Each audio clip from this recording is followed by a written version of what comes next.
Howdy, howdy, folks. Welcome to Babble with Bronies. I am your host. My name is Everlasting Joy, and of course, joining me as always are my good friends, Twilight is Magic Yeah, that's right. and Mr. Ben. Huzzah! Y'all ready, folks? But of course. I suppose. Excellent. We have a. It was certainly busy enough around this time of during this week, but it was mostly the news and other little things that was that I found. So we've got quite a bit for you, but but in terms of content, like art and music, it's going to be very art heavy. Anyway, I'm wasting your guys' time. Let's get moving here. Rainbow Rocks hits the UK net sticks for all of you in the on that side of the Atlantic. If you want to Which is watch about bloody time. oh, very funny. It's the R Day. Land in the UK. Yeah, it just said the United Kingdom Netflix streaming, but I figured I'd at least share it because I don't know how Netflix operates on that side of the world. Is it when it's only in the UK? Is it only localized to the United Kingdom, or is it a little bit more wider than that? And in the Um, case, more Bonnie. More human as Bonnie. fa- as far as I know, with the UK, it's kind of a little more localized because I was actually utilizing a an extension which fooled my server into thinking I was from the UK. The UK selection and the US selection are very different in terms of selections on what to watch. That doesn't surprise me. Region codes and whatnot. Okay.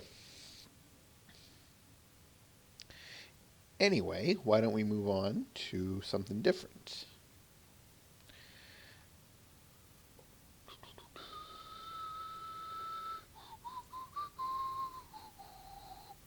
This one, Series 3 trading cards, have a street date that was announced a little earlier this week. So for those of you who are into the card game, they have the next series, number 3, coming out on the 27th of February. So pretty much towards the very end of the month. Yay. Exactly. I still need to get into actually picking up a deck.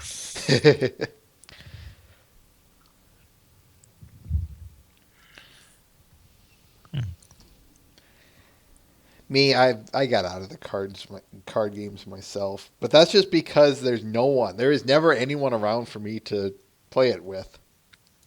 Or if they do, if they are, they're crazy good at it.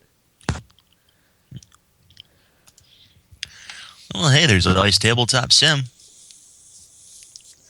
Yeah, yeah, no kidding. One day, Today. 3 day. someday, but not today. Anyway, this one is next on our list. I probably should have let off with this one, admittedly, but yes, you remember how what was it just last week that I said that there was a rumor floating about of Equestria Girls 3? Well, we have confirmation of it this time. And cue the fist pumps. No. Cue the rage. We all know that. Huh. Good water. Anyway, the confirmation comes from, and I quote, Beyond Harmony Entertainment. Quote, Hello, Mark, the guy they were referring to in a. This was via a Facebook post. You can see it here when I link you the article. Beyond Home Entertainment has acquired the rights for season 4 and 5 of My Little Pony: Friendship is Magic and second and third Equestria Girls movie. You can expect to find season 4 in stores March 1st. It's an Australian distribution company, kind of like Shout Factory here in America, or North America, I'll say anyway. And anyway, the point is that they have the rights, and that does confirm EQG 3. Check it out.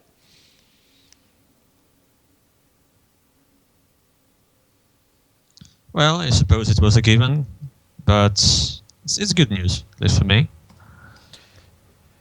Good. I concur. I concur indeed. So I'll keep my eyes, I'll keep all my eyes and ears posted on this stuff, but But yeah, probably don't expect too much more in terms of until the release date happens. But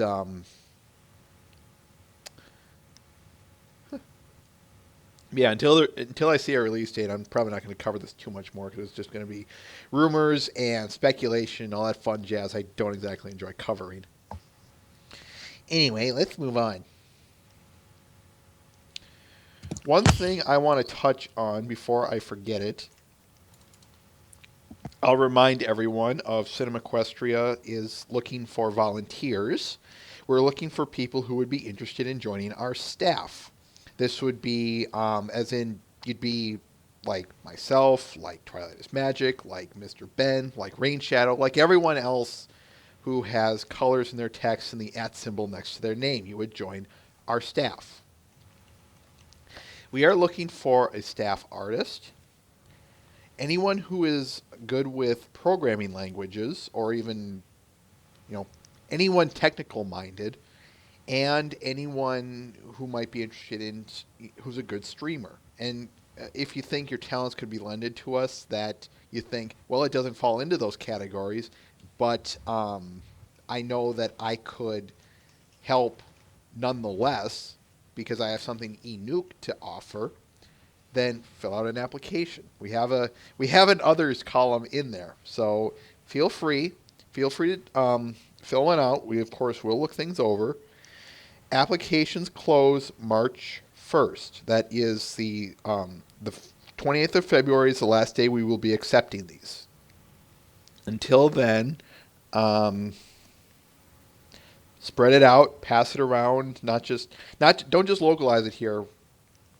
Say it on Twitter, say it on Tumblr, say it on Facebook, say it wherever.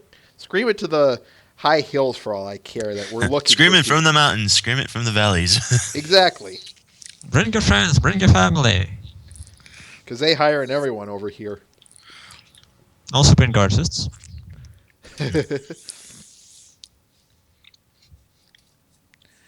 Hawkeye. But yeah, let's move on. Couple of some news in the comic book world. Friendship is Magic Volume 6 has been released on Amazon. Now, these are just collections of previous comics, kind of, all brought into one big comic or one big book, I should say. So if you're interested in having physical copies, but maybe not interested in having every single individual issue, this is for you. Let me give it to you guys here.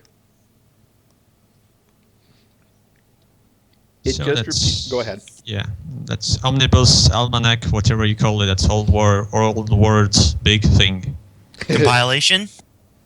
Compilation. That too. Same thing, just a different accent there. Anyway, the point is it contains the Trixie Manhattan arc, which I have yet to finish, but Same. But I need to. I've kind of fallen behind on the comics for various reasons. But I anyway, buy them and I forget to read them. Huh? I buy them, then I forget to read them. See, with me, it's the exact opposite. I just never, once I buy it, I pretty much read it within that minute or so, maybe within the day, I'll say. But anyway, it's just a matter of actually buying them. That's my problem. Yeah, I have to admit, I'm not really much of a buyer of the comics. Like, the only time I actually sprung for the comics was when they had that Humble Bundle where they had, like, nearly almost 100 comics for, like, $15 or something like that. Mm-hmm. Yep. Crazy deal. Yeah. And then they improved it after I already bought it. Bloody hell. Isn't that always the way? I was going to say, isn't it always? Yep. Hawkeye. There's the comic. And speaking of which, main series number 27 has been released. Yay. Yay. So if you're interested in the latest, if you keep up somewhat like I do and you buy them either digitally or something, we got them all right here. All sorts of variants. You can find it on Comixology, which I highly recommend. It's awesome. Comixology, go ahead. It's awesome. It's what I use. Easy to use, easy to buy, easy to read, easy to anything. That's You can what's even so nice download. about them. You can even download a PDF version just for yourself. This plug for Comixology has been brought to you by Goodwater. Goodwater, EJ tested, CQ approved. Yay.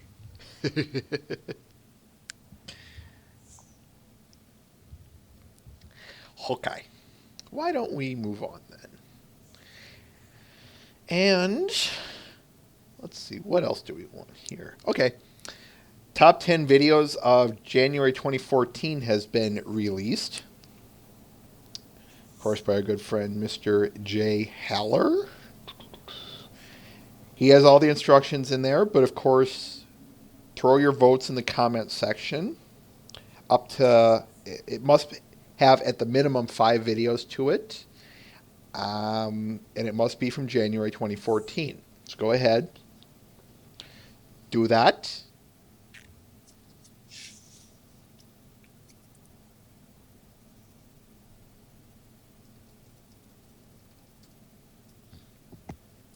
And finally in the news, I believe that's all the news that we've had. Yeah, I told you we have quite a lot here. Our movies on Cinemaquestria for Wednesday, the 4th of February. First movie will be Wreck-It Ralph, or as I like to call it, Ralph at Wreck. And the second movie is Who Framed Roger Rabbit. Who wrecked Roger Ralph? Hmm? Who wrecked Roger Ralph?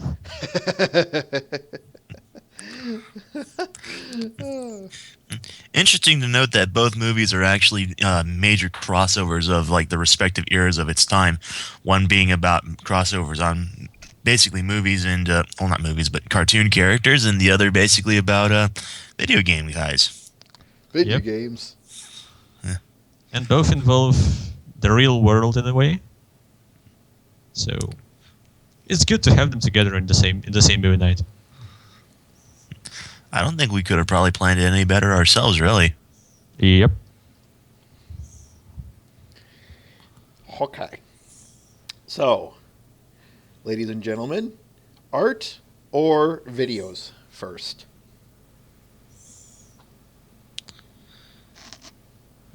How many of each do we have? We have one video and otherwise like 15 pieces of art. Just get the Wow. video out of the way. Yeah. Yeah, we had a last minute flood of art, so I was actually okay with that. The videos weren't. I couldn't find many videos this week, but I've got 2 videos, 2 art.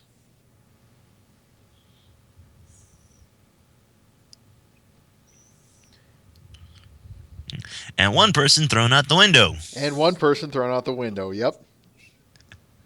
Crash. 3 art. And I'll get rid of my ugly mug here.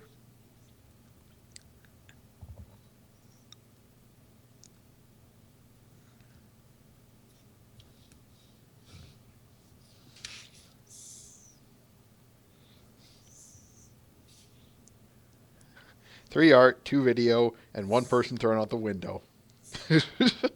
I like that.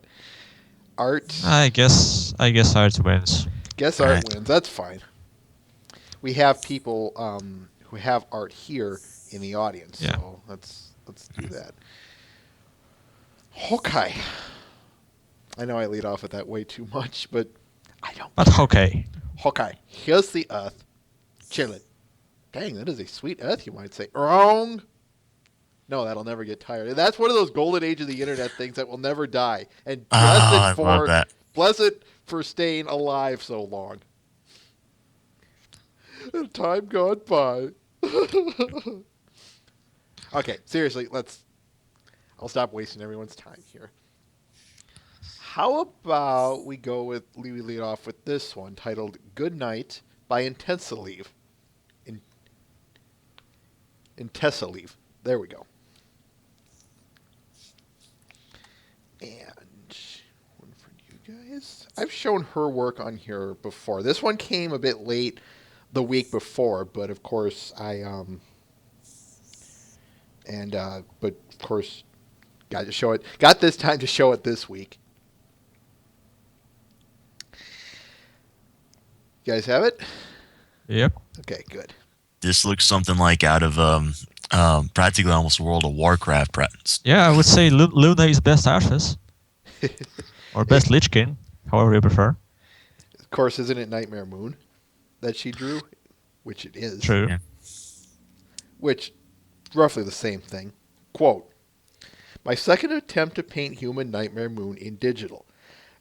I always considered Mare and the Moon quite violent and full of pride, so I wanted to paint a picture that combines those features.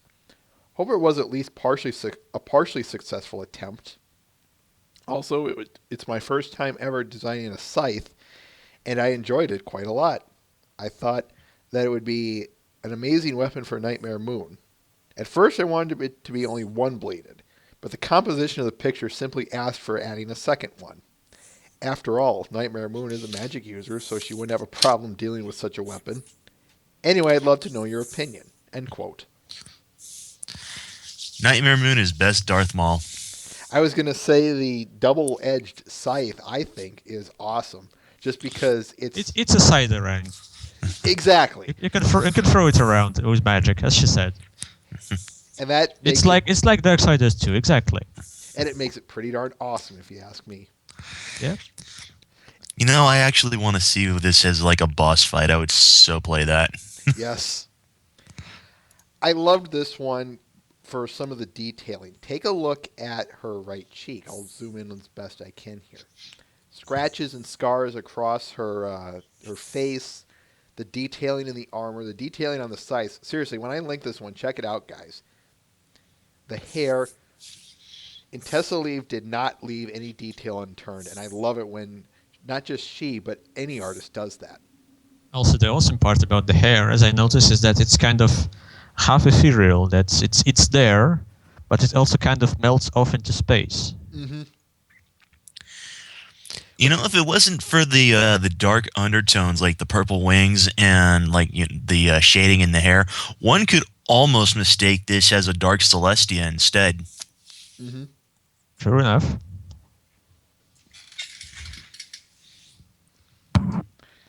Here's Z-Link. Also, the metal looks metallic, so good job on that. It's not plastic armor again. Yeah, definitely. All right. Why don't we Good move job. on? Let's go with... I see someone in the chat here. This is Sleepless in Ponyville, the deleted scene by The Linker. Yes, Just these watch ones. this one, folks.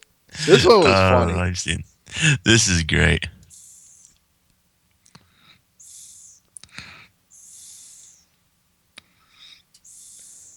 These never get old. No, they don't.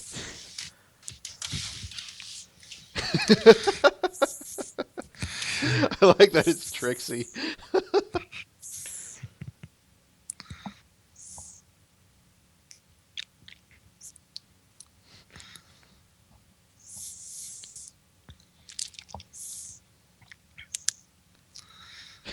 Sounds like a pretty shitty system if half the user base doesn't use it. Gee, where have I heard that before?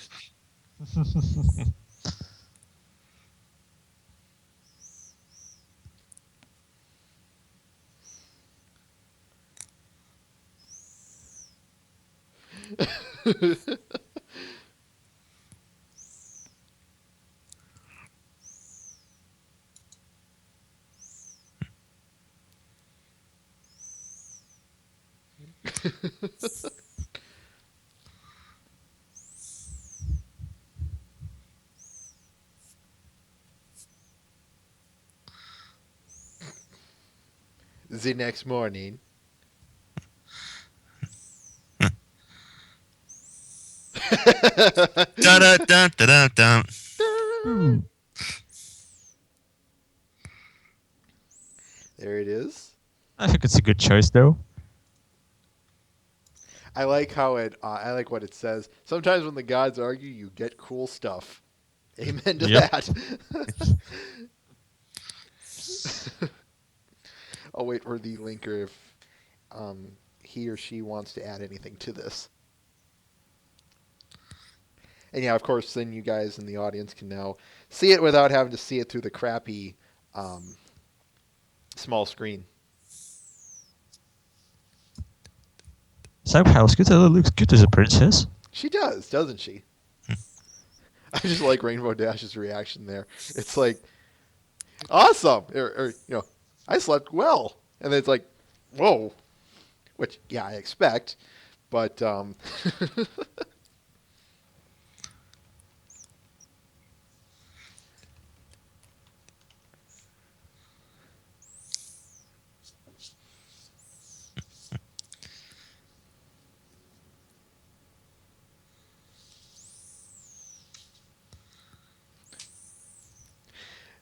right. All Why don't right. we move on? We do have a few good comics this week, but I think I want to instead go to these. How about I caught two plushies by Agatrix this week, and I want to show them. The first one, they're both rainbow-powered versions of two ponies. This one of Pinkie Pie, first of all. I believe... No, I didn't. I'm kind of kicking myself over that one. But anyway.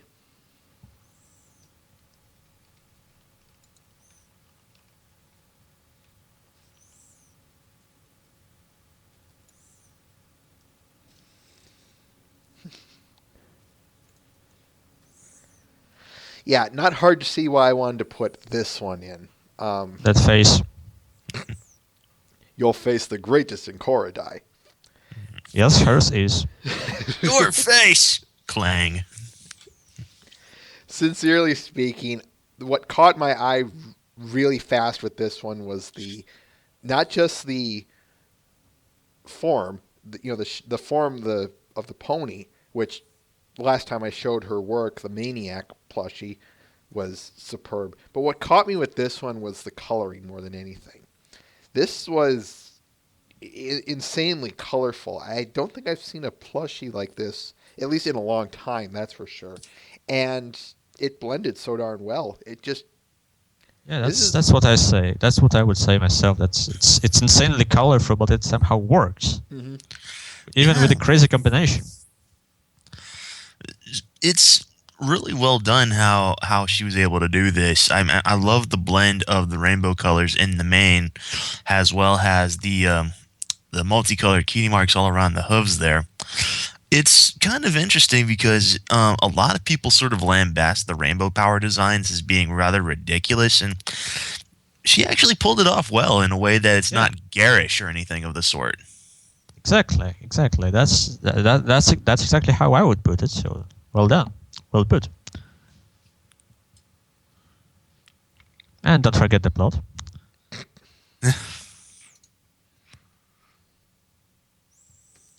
The other one that I picked up, and this one, if you thought the Pinkie Pie one was insane, whoop, just brought that up again.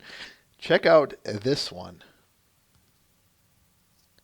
I'll just kind of leave this one a bit of a secret for a little bit. Okay. Ah, this one. These were both the Pinkie Pie and the Rainbow Dash were commissions for Sage Solaris, so I'll mention Sage Solaris in here. But much like with the Pinkie Pie one, this one was just insanely great, and I just thought, holy crap, I've got to put this one in as well, because it's just that great. How in the world did a Gatrix do this tail?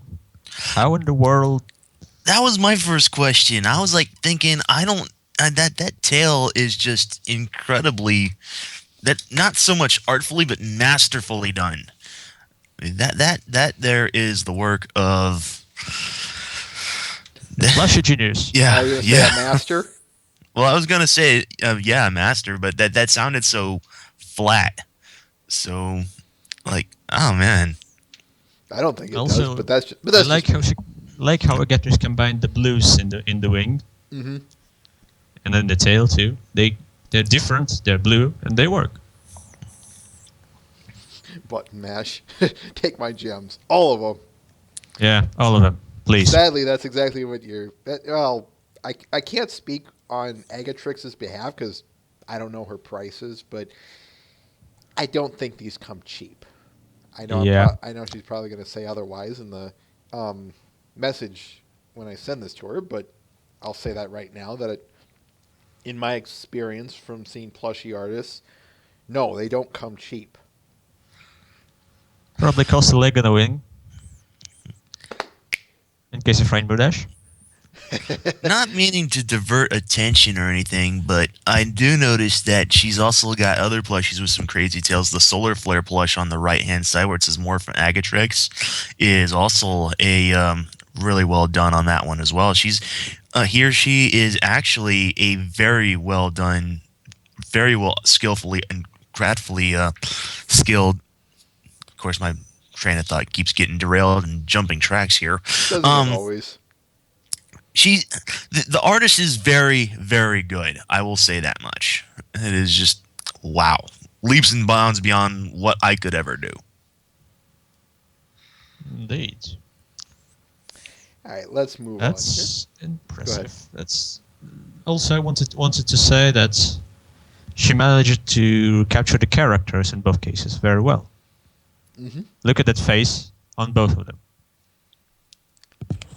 Let's see here.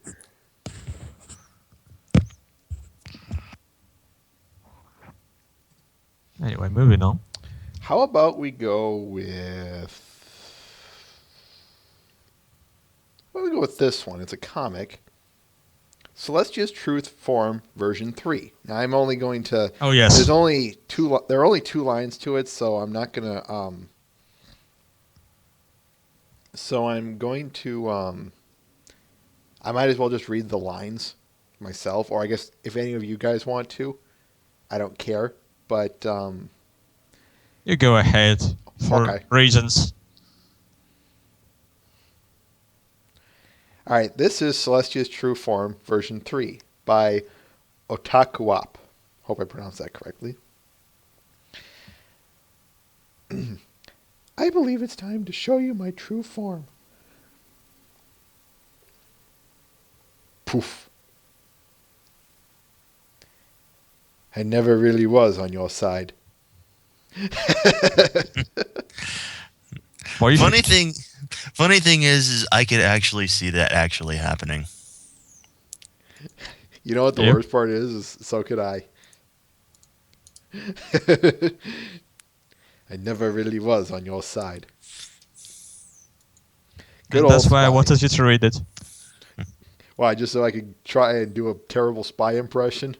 And because you're a best spy. Almost. Did you forget about me?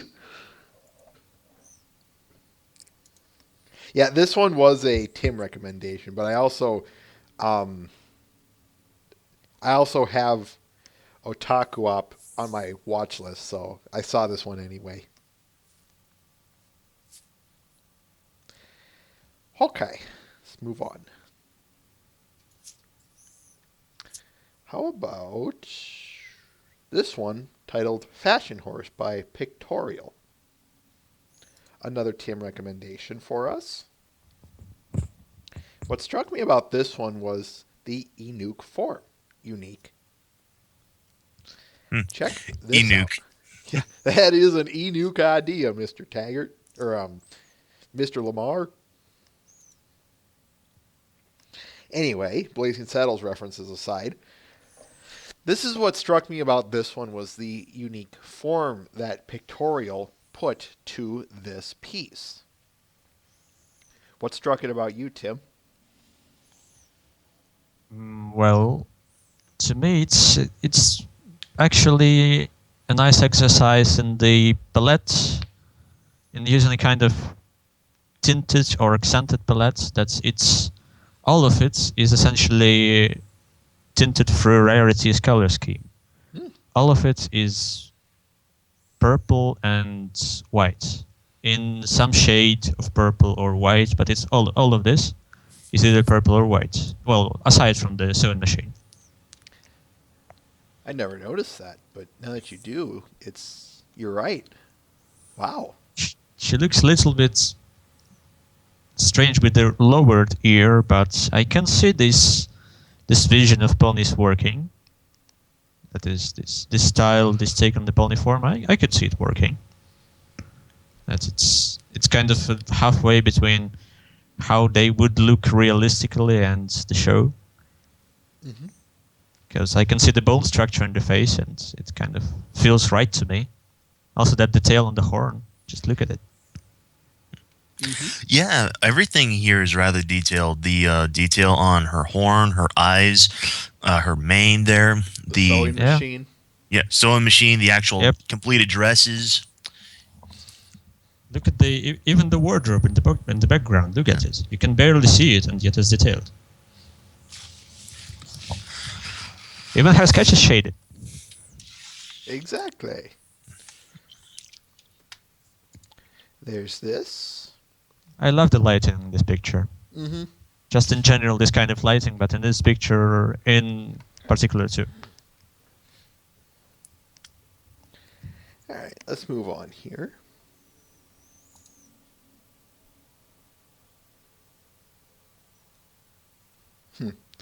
I thought I saw something. How about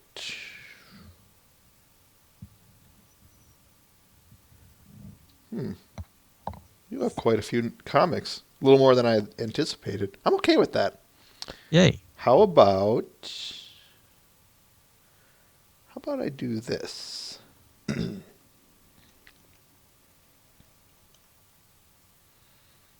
Un momento, por favor.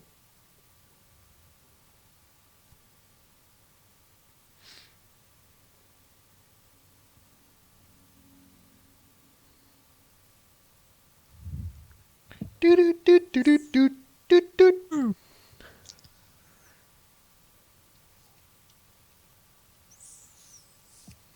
While we're waiting, why don't we open up with hello? Hello. Although, Yay, it works. Hello. Mind telling the audience who you are? I am Ice Sticker. Thought I'd invite him on for his section of the comics, folks. Let's This- stick us some ice. Hello. Let's go with Redeemable Trixie, Rarity. Oh no. Here we go. We have Trixie, Rarity, and Spike to voice.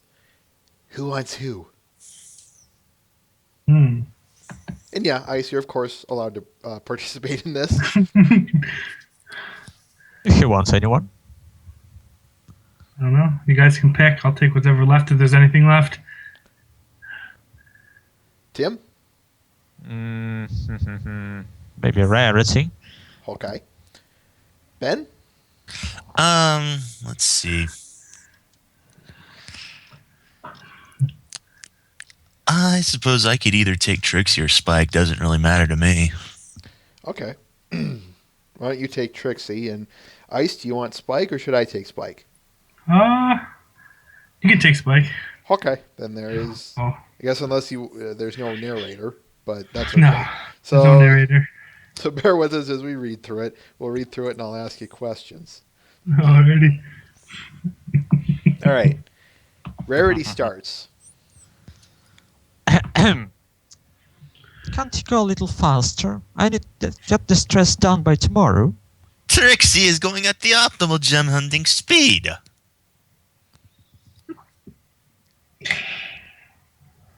What do you know about gem finding, darling? Oh, there's Samar. Get the shovel. Yeah. Wait a second. Trixie will have you know she has great and powerful magic. I bet I could find more gems than you. I might be able to get enough to do my next orders too. Oh, silly darling, no one can know gem rarity. I like that. Trixie will show her. I'll find the most gems ever, and everyone will forgive me. Meanwhile, in the bushes, helping Rarity is supposed to be my job. I bet she hasn't found nearly as much as I have so far. Hey, fraud! Who dares call Trixie a Oh, it's just Twilight's pet dragon. That is very rude, you know. Go away, Trixie. I'm supposed to help Rarity find gems. No one even wants you here. But I'm just trying to apologize. Don't give me that. No one believes you. If you don't leave, I will push this cart over the cliff and tell Rarity you did it. I'll tell them the truth. Who do you think they will believe? Me or the fraud who enslaved the town? Zap, zap, stare. I won't let you ruin Trixie's victory. Ah! Ah! Fire sounds. Gronk.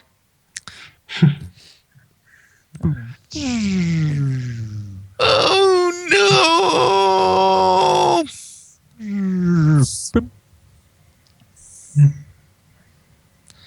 I can explain this.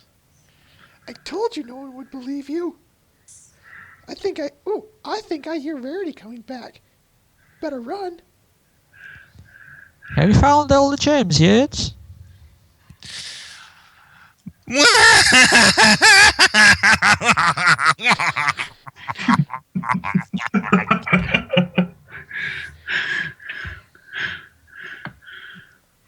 Rarity? Oh, Celestia, my card! I win.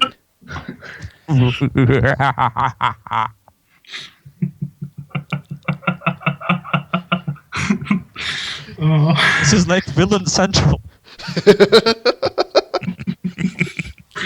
Stop myself from laughing so much. Those are the best. Hey, it's the best part of the show, the comic reading. So what can you tell us about this comic?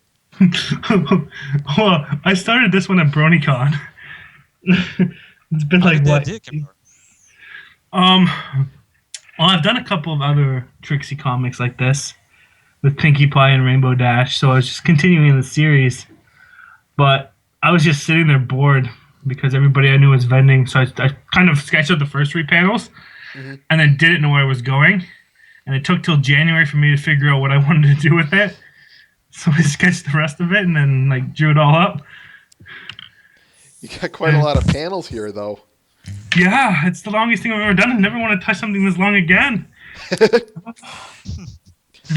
length of the panel is only matched by the amount of hate I've gotten for it.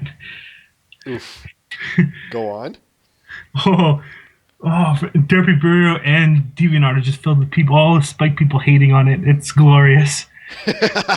Glorious. They're just so mad and angry. They try to make arguments for why Spike would never do this. I just wanted somebody to be evil. Spike happened to fit the bill. But Ice, you're supposed to take everyone's feelings and accounts into consideration when you make a comic. Oh no, that's a lie, a myth. You know, Tonight on no, Mythbusters. Spike likers don't have feelings. I'm not even going to begin to start going any further. I feel like I've already put my own neck in a noose. Of course, yes, I have. So, not. Of course you did. Not, You not started with literally. the news. Huh? You started with the news. Of course you did. Yeah. Anyway, Yeah. here's the comic for everyone. Anything else, Ice? No, I don't think so. All right. Pretty much everything. Keep on rocking. Keep on rocking. Alrighty. See you around. See ya. Later. Later. Redeemable Trixie. Rarity. By Ice Sticker, everyone. How about, speaking of comics, how about we go with this one by Haozu titled My Little Kindergarten 4, 2. Prepare the insulin, folks. I warn you now.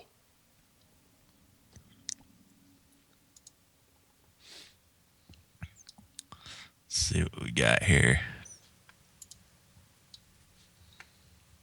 Oh yes, please prepare the insulin, everyone. I think I'm going to go with Observing Recess first, since it doesn't have any speech to it, and then we'll do the other one, Story Time, second. So anyway, Observing Recess, everyone.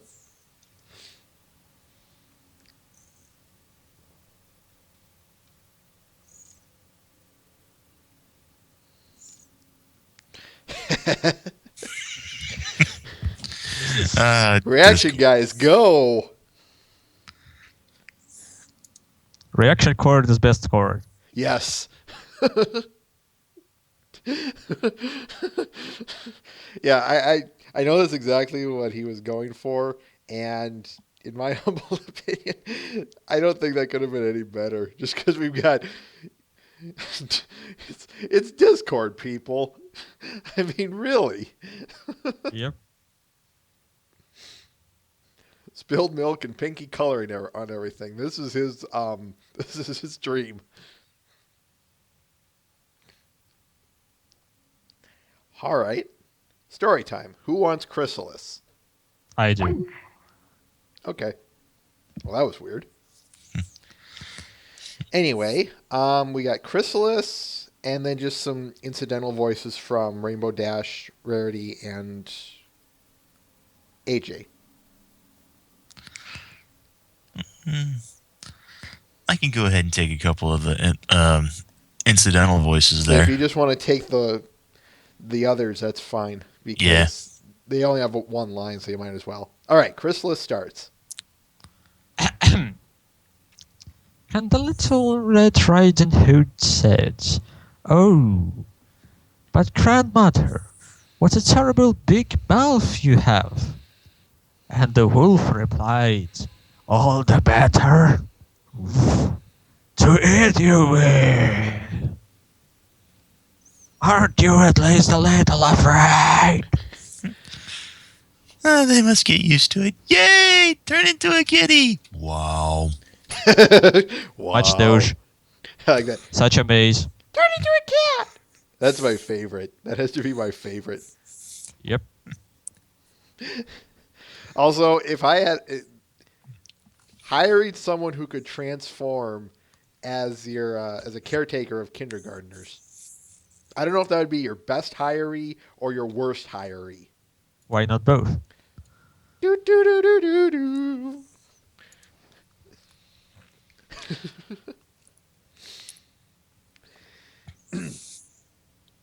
Yeah, when I saw this one as in my DA inbox, folks, when I remember showing you guys my little kindergarten before, and when I saw this in my DA inbox, I was happy. Let's just leave it at that.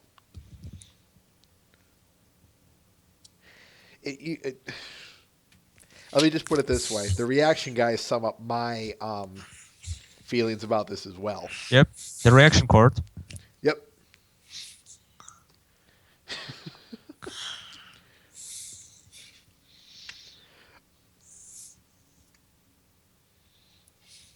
Oh, and he left. That's okay. I'll wait for him to come back. Anyway, so all in all, darn tootin', it was good fun, man. We're really running overtime here. All right, we have 2 still images and 2 comic series left. Let's go with this one titled Dreams by Cat Nod. Catty Nod. Katie Nod. Hope I pronounced. Sorry in advance for mispronouncing it. Don't worry, we just run names regularly through the blender here sometimes. We still apologize, however. Katie Ann. That's her name. I'm sorry. I spelled it wrong on my notes. Anyway, this was another Tim recommendation.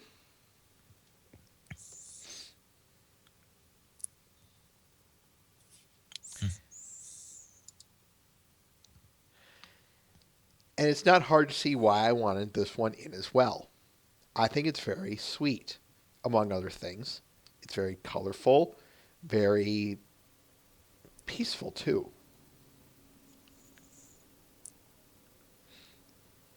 So I love the detail on their coats and their manes. It's like, just makes me want to just hug them and go, they're so fluffy. And at the same time, it's well defined. It's kind of sharply defined, and at the same time soft. This style of painterly stuff, I really like it. This style. It's perfect for exactly. It's perfect for ponies because ponies have this fluffy coat. Ponies have the hair. Ponies have the feathers. So Quote. good all around. Go ahead. So sorry. It's all right. Quote.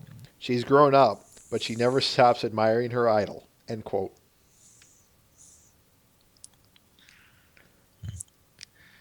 See, I could actually imagine something like this happening on in the actual show itself. If Rainbow ever joining the Wonderbolts, she still has time to, still has a few minutes to make time for her number one fan. Well, I have a hard time believing that she would. Abandon her. Or something. Yeah. Also, I like how the artist accounted for the pose and puts Rainbow's legs correctly there, at the back legs. Someone could just hide it behind Cloud, but no, she rendered it. Mm-hmm. Or he did. I don't know who this is. I believe it's a she. Doesn't really matter to me, but you know what happens when it doesn't matter to me. Anyway. Anything Also, else? Dashi is very dashy. I really like that face. Ponies holding something in their mouths that clothes or something like that is very, very cute. Mm-hmm. Makes for this crunchy face. I really like how the wings are positioned. And Scootaloo has the derp face. Now that's just mean. Her mane is great though. I agree.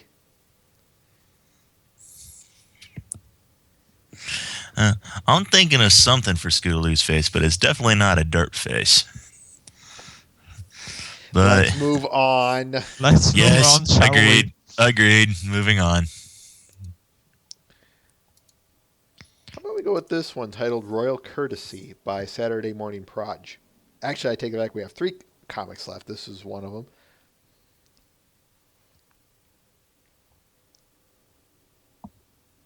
Yes, I know Ed's in the chat, but I kind of want to save his comics for last. I always like to go out on a big comic myself when it comes to the last of the art. But anyway, this one by Saturday Morning Proj I saw and I thought I've got to put this one in. It's been a while since I've featured Saturday Morning Proj. Yeah, I like that name. All right. We have Kibitz from the comic, Celestia, Luna, and the Mighty Thor. Who wants who? You know who I'm going to be taking. Yep. I Yep. should probably have some water for me for this, but I can take Kibitz. Okay. Then I get Luna and Thor. Or I guess does anyone else want either one of them, I should ask? Someone's going to get 2 characters here. I could do double duty with Luna. Okay. Then I'll take Thor. Ready whenever. Alrighty. Celestia starts. Our guest is from a kingdom in realm far away from Equestria. Make sure all the grates are lit and warm in the guest hall and the guest chambers. Yes, Your Highness. Use the finest and delicate of our own crystallized glasses. Inform Houseware's department not to expect them back. Quite well, Your Highness. That will be all, Kibitz. Any requests from Her Highness Princess Luna? You may leave that to me. the best of luck with that, Your Highness. I am truly sorry, dear sister, but I must ask you to step aside for this occasion. I cannot understand thee, sister. Why shall it be thus? Hast the times that much changed that we can no longer be an audience of thine guest? Yes, it's precisely because of the many years you were away from us, and I believe it is not the best idea to receive this guest in particular. ... Dot. As thou wish, Your Highness. ... Luna, I have had a change of heart. Would you still like to receive our guest?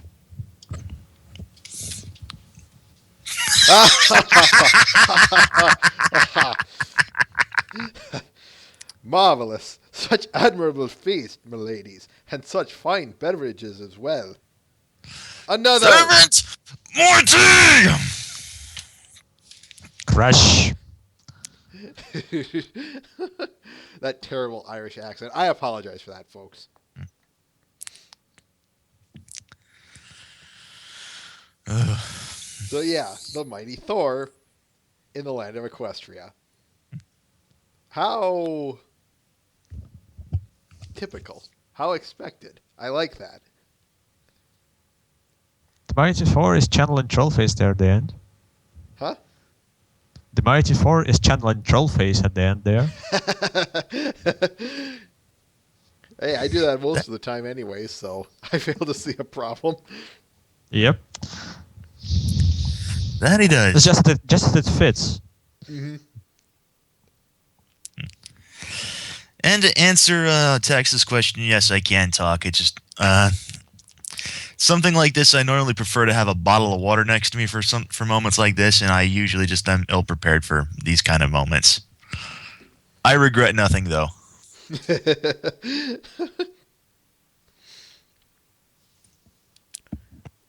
All right, why don't we move on? Hopefully he'll be back. Anyway, how about we go with this one by Uotapo, titled Battle of the Bands. Rockers. Balloon this one up a little bit.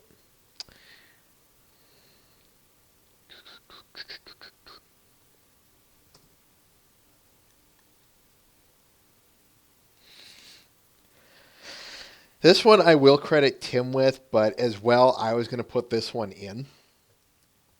I love what Uotapo's been doing lately with giving the background humans lots of love. I really do. Yep. I told him in my comment to him, I said, no one is really doing this. Not just the background characters, but the EQG humans as well. So it's really Enoch. It's very interesting, and I like where he's going with this.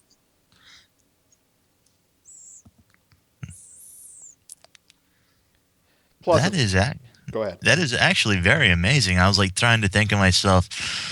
Let's say these are just random background people from the movies. I mean, this isn't like anybody specifically from the show that was humanized, right? Right. Yep. That's very well done. Plus, of course, I really love his styling. It stays very faithful to the show, yet has a very little touch to it. Yep. Yes. It's mainly in the structure of the faces. Definitely. I think also it some of it's a little bit in the coloring, if you ask me. As in, kind of hard for me to put into words because I'm not an artist, even if I may sound like I'm. He changes Well, the I'm pretentious saturation. enough. No, I think Changes it's more. the values maybe. I think he changes them. No, I think it's more A lays little in the shadows more than anything. It gives it a sense of depth. I don't see that much in the show itself. Yes. True. But the shadowing and the depth give them a slightly different shape, and therefore a slightly different design. And makes them more defined, maybe. Mm-hmm. And that makes them a little more defined and gives them a different Enoch look versus. I am saying that way too much. I'm sorry, folks. But it gives them a very interesting, very distinctive look. Check it out when I send it to you right now. Canon that shit. Derpy Jedi Bandsaw Band. Saw Band. Yes. Band so banned. I want to play a game. Oh wait, wrong saw. Who banned the so band? Anything else on Uotapo's piece? Not much else I could say that hasn't already been said. All right. I will That guy admit with that with a the two girl- mohawk. That guy with a mohawk looks like a borderline psycho. You make that sound bad. That's good. I love the two girls in the front though. They're very cute. Yes, they are. Yes. That's the point. That's why you lead. That's why they're front and center. Anyway, let's go on before we say something we're going to regret. We have 2 comics left, Eds and Beavernators. I want to do Beavernators because it's a little bit quicker. We just have, well, of course, we have the description, but the comic itself is just Celestia and Luna. Professional Biomancer. Oh, this is gonna be fun. Let's see what we got here.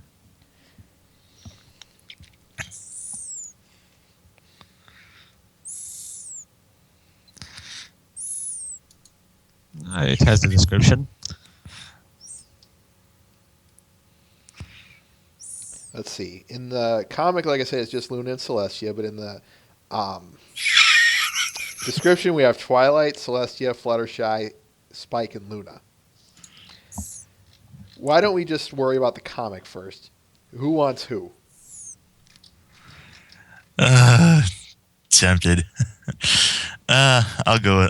I'll stick. I'll stay the course. Well, if you have Celestia, why doesn't someone else take Luna? Is what I'm getting at. Oh, okay. You want Probably Luna? I should. Okay. I should probably. All right, Luna starts. Right. Whenever you're ready. I'm ready whenever. Sister, you have at last returned from your biomancing experiment. Has your delve into the unknown been prosperous? For the most part, yes. I almost finished the transmagnification spell, but there are several parts that need fine-tuning. We've noticed. Really? You think it's that bad? Well, I guess it's not very noticeable at first. If we had spoken with you for 5 minutes and didn't know what we were looking for, no, I doubt anyone will notice. And that's a relief. Thank you. Perhaps I was making a mountain out of a mole mound after all. It's even funnier with Celestia as a dragon. Exactly, that's the point. That's exactly why I went ahead and threw it. It works so well. It was perfect.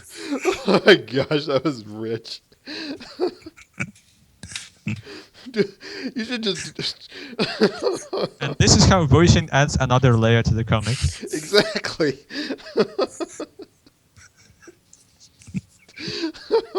As soon as I admit when I pulled up the preview and I noticed Celestia Dragons, like, okay, I have to take this in a different direction. Well, it worked. Oh my lord, that's just Smoker, Chipmunk, Batman, Dragon, Celestia. Yep. All right, same roles in the description. I'll take. Why don't I just take everyone else because there are only a few lines. Go ahead. Luna starts. Yep, it's completely unnoticeable. Good. Now I must now defeat Aludon. I mean, I must now seek out our ruin. You know what I mean. Eek! A dragon! What? You've had space for several years now. Why are you complaining now?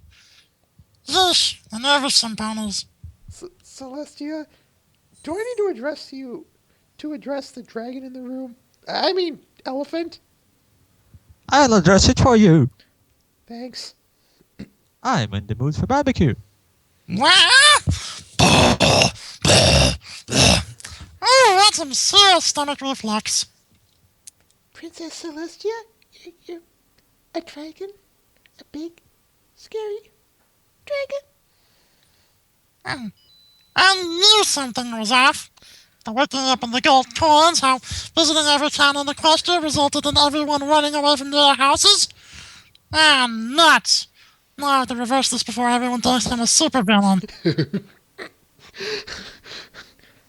I don't think you're a villain.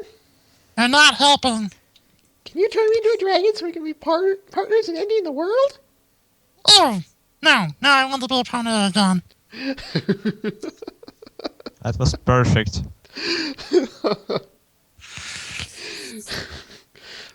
You guys are always wanting me to do Smoker Batman. I want you to keep that helium voice, Mr. Ben. 'Cause I'm just gonna use that Yeah. every time you want to have me do Smoker Batman. Okay, I'm gonna admit something right now. I was actually wanting to save that voice for somebody like Sombra, but Do that anyway. but yeah, I regret nothing. It was a good time to pull it out. Definitely. That's one of those. Not in that sense. That's one of those. You name a big guy tiny things. Irony. Yeah. All right. Now It I'm was a perfect assuming. moment. Thank you. I'm assuming he's here, so I'm going to carry on. Besides, we're at the last comic anyway. This is Dan versus Bronies, Chapter 1, The Grand Plan, Part 5 by Edo Watto. When we last left off, they had agreed to watch one episode of MLP in hopes of infiltrating the ranks and sabotage from within. We start off in a hotel room. Who wants Chris and who wants Dan? Well, I keep my role. Chris. And I suppose I'll take Dan again. Okay. Chris will start, but after we get an establishing shot, and hopefully he will return. Yay, there he is. There he is. Perfect timing. While we're on the establishing shot. Ooh, ooh, ooh. Okay. Alright. That wasn't so difficult to find the episode online. Yeah, they just didn't go to YouTube. Yeah. This is so disparaging. Take it with a grain of salt. Don't need to be serious about it. Go. What? I said go. Go where? Don't care, just leave the room. But weren't we going to watch the show together? There's no way a grown man like me would watch a show for little girls with another grown man like you. Now go! Admittedly, I can't blame him too much. But that's not fair. I actually want to watch it too. I'm curious. Then go downstairs and use the lobby computer. Unless you're too embarrassed, someone might come by and see you watching it. Fine. I'll go and leave you alone to it. Have it your way. Nice clink. Jerk. Can't believe I'm actually doing this. Click. Once upon a time in the magical land of Equestria. Oh, dear God, no. And so the infection begins. And part 6 coming up.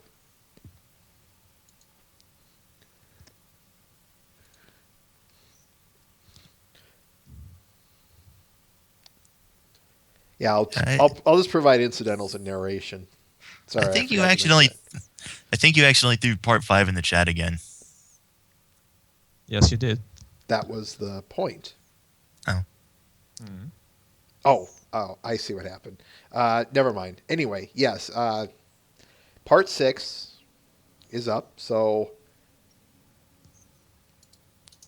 anyway, let's go. Same roles. By the way, great Grunkle Stan cameo here. And it fits perfectly. Exactly. That's my point. It's awesome. Go ahead. Chris starts. Hee hee hee hee. Hee hee. Step. Alright, let's see what Soldifast is about. This here's Apple Fritter, Apple Boat. apple bumpkin, red gala, red delicious, golden delicious, caramel apple, apple strudel, apple tart, baked apple, apple brioche, apple cinnamon crisp. Ooh, that looks heavenly. Drool, drool, drool. From this moment forth, the night will last forever.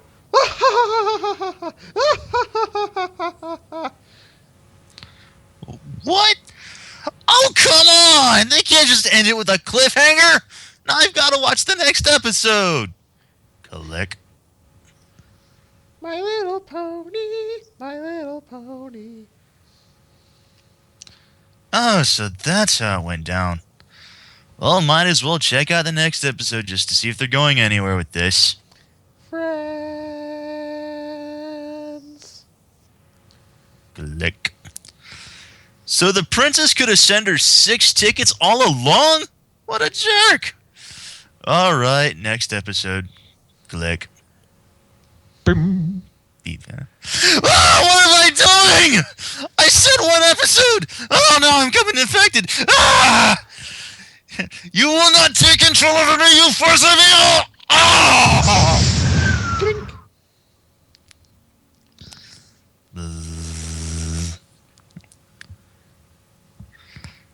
Smash.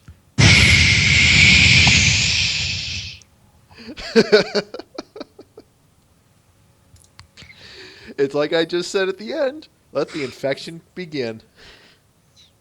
Yep. This is going to be fun to see where this goes. So, Ed, keep it going because I want to see where this goes. Me too. Let's see where. Okay. I will also, of course, as always, note he's working. Ed Owato is working with Error Man in collaboration with this whole comic. So, of course, when we get done here, give Error Man some love too. Error Man and Ed Owato's Dan vs. Bronies, Chapter 1, The Grand Plan, Part 6.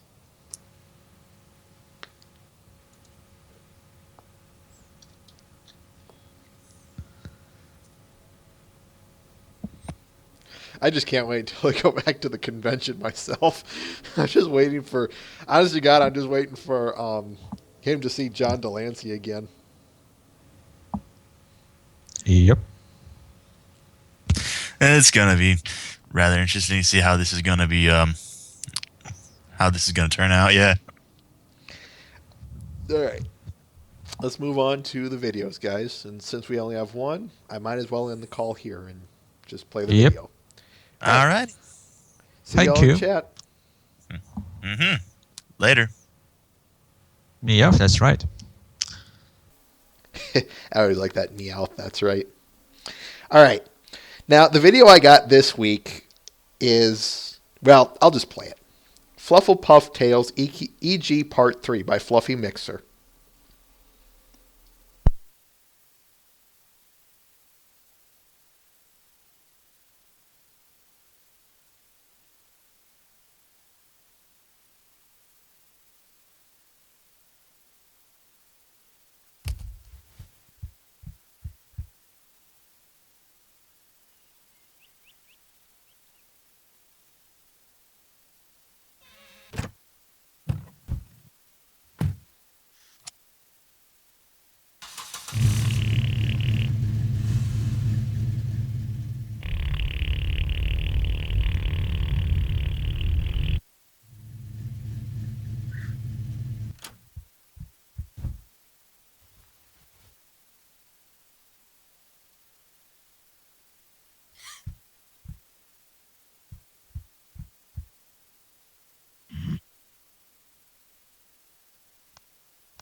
Flufflepuff Tales, E.G. Part 3 by Fluffy Mixer.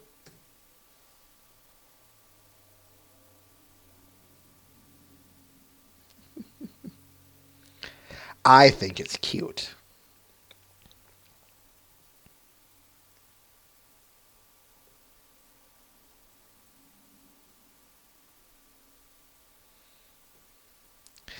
All right, folks. In comes the big part. This episode, I'm gonna kind of just set the tone here. Asking how someone reviews. Honest to goodness, folks, I thought this one was going to be...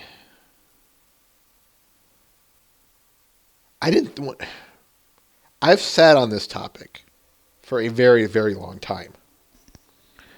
Probably since about the start of Season 2, when we started reviewing it here. Maybe a little later did I bring this topic to myself.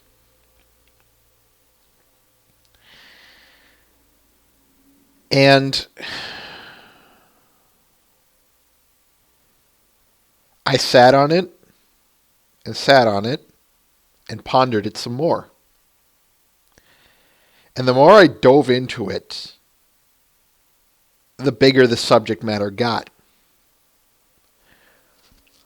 Now that I actually started putting it into words and everything,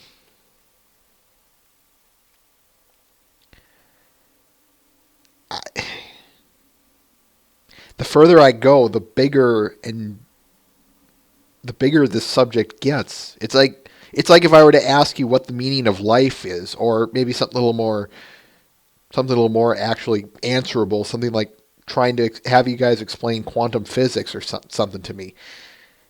It's a broad, big subject.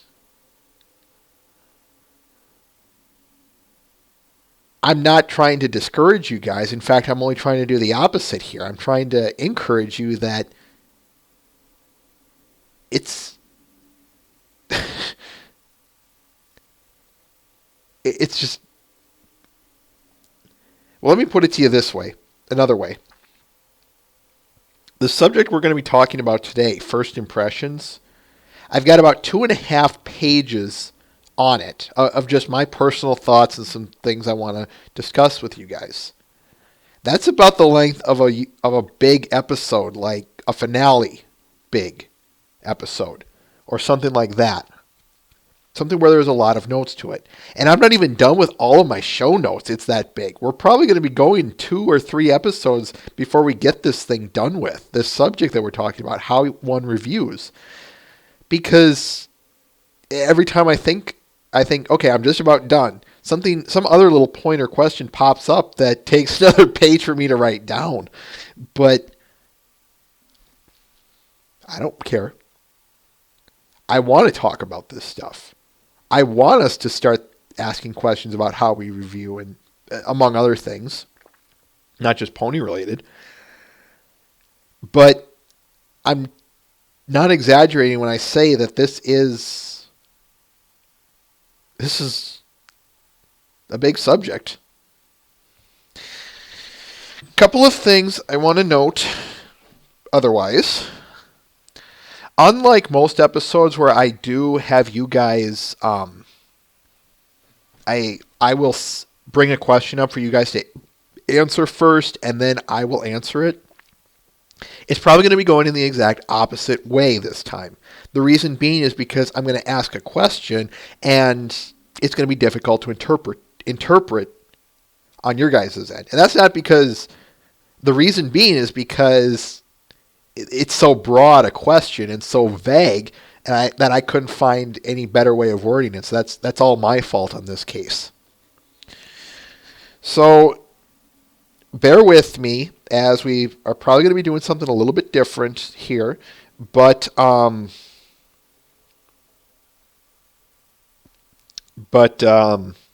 with me on a lot of this. I'll try and I will try to guide and work the best I can with the given material. So here we go, folks. Let's start off. I want to talk about first impressions, about what makes a good first impression with you. Not only just what makes a good first impression, but what happens in your own first impressions to begin with, as in what runs through your head. So why don't we start off on a few things here. Whenever I see something, whether it be a book, a TV show, a movie, whatever, of course, first impressions do mean stuff to me. I mean, they mean stuff to everyone for that matter. Certainly, the most extreme cases are going to draw me in and repel me, or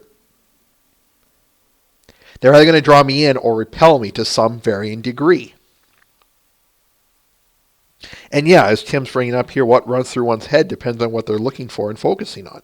Surely, this is something I'm going to be coming back to in the far future, but they say don't judge a book by its cover, but if we interpret that literally, there's a reason we do judge books, or other mediums for that matter, by their cover. And the answer to that is, of course, time. We can't... sadly, we don't live we don't live long enough to experience everything. At least on this earth, anyway. I'll say that much. And so, of course, we're of course going to start forming our own opinions about things based on experiences and interpretations of things. For instance, if I see a book titled Lionel Learns His ABCs, do you think that's really going to appeal to me as a 20-something? No, of course not. Now you say, but that could be a great story nonetheless. Really? Really? And I know you're going to say, well, you checked out MLP. Again, yeah, of course. But again, I'm taking it to an extreme here. Similarly, if I get if I hear rumors of some series that's very deep in its, not only just its world, but maybe even it's one of those Thinker Man shows, like The Twilight Zone, or something like that, something that requires the viewer to think a little bit, to not only just reflect upon the subject that it presents, but maybe even plays a mystery that that you the audience can follow along with and try and solve beforehand. That's going to draw my interest. That kind of stuff is going to certainly draw my interest. So why don't I ask you guys this? What are some things that jump out to you when it comes to first impressions, instantaneous things that you see or hear on the internet, in the store, on TV? What are things that stick out to you? What are things you guys look for? And it can be specific things like I just said, for specific genres, or maybe there's something else to it. So what sticks out to you guys? When you guys look for first impressions, both good and bad first impressions, what do you look for?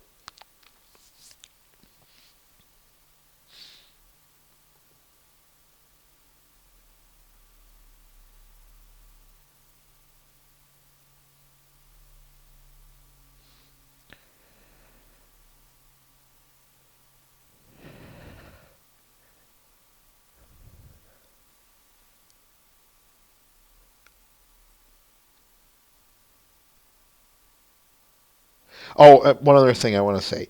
I will try and garner a lot of these questions and propositions I give to you guys because I will try and connect as many of them back to MLP as I can for reference sakes.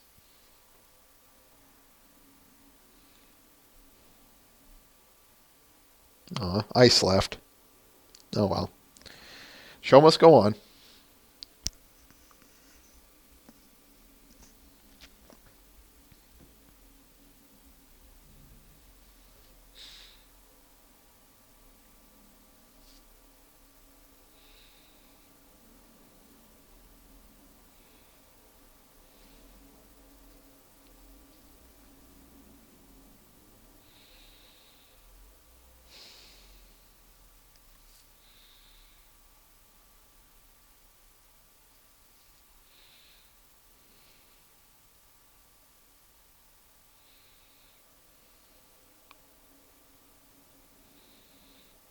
Surprisingly enough, Matt the Shadow Man, that's exactly where I sit too.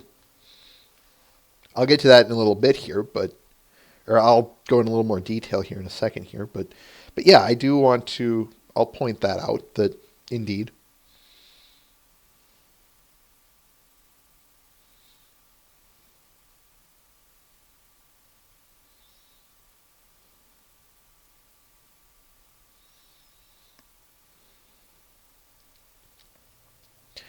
Yeah, strangely enough, part of what draws me in right away, as in the first impressions, and I don't mean, you have to understand, I'm meaning about as, what is it that draws you in, as in what's going to garner your attention right away. Not necessarily if it keeps you there. That's my next question and next discussion, but just things that draw you in right away. So I'm looking at some of these, and yeah, I'm liking these.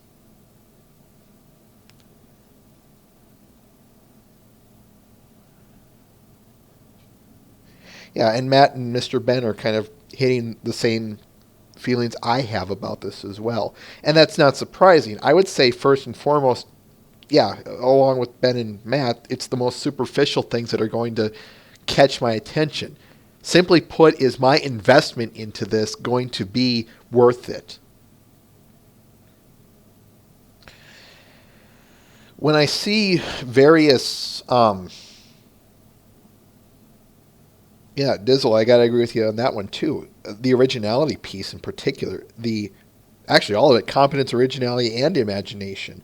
When I see a truckload of a billion zombie flicks and TV shows out there, which one do I pick?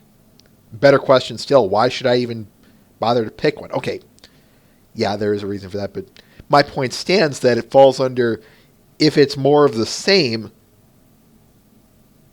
that can turn me off. Similarly, when we have things like oh, I don't know. Okay, I can pick on this one. Attack on Titan, which actually does have some imagination and originality to it. That does garner my attention.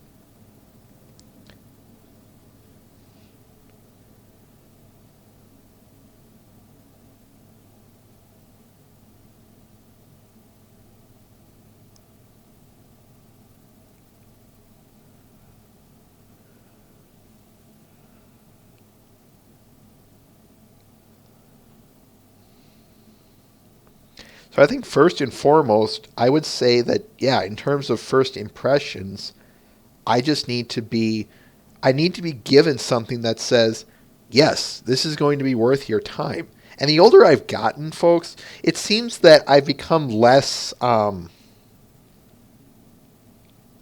picky. I'm willing to say, so this is a show about cartoon horses designed for little girls.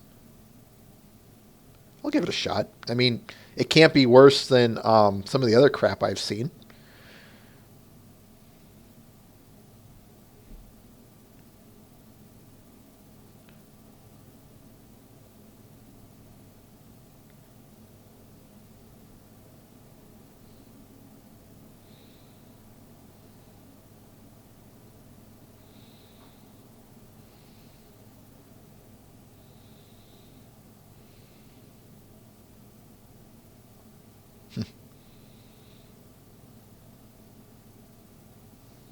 Oh, I would so watch. I would actually watch that. AJ the Last Airbender, though she'd be Earth Pony, but I digress. Point is that. But anyway, what was the other note that I had? Oh, I was going to connect it to MLP. Believe it or not, folks, I had the same impression with MLP before September 13th, 2011. For me, it was. I didn't really care too much about the pony craze before that.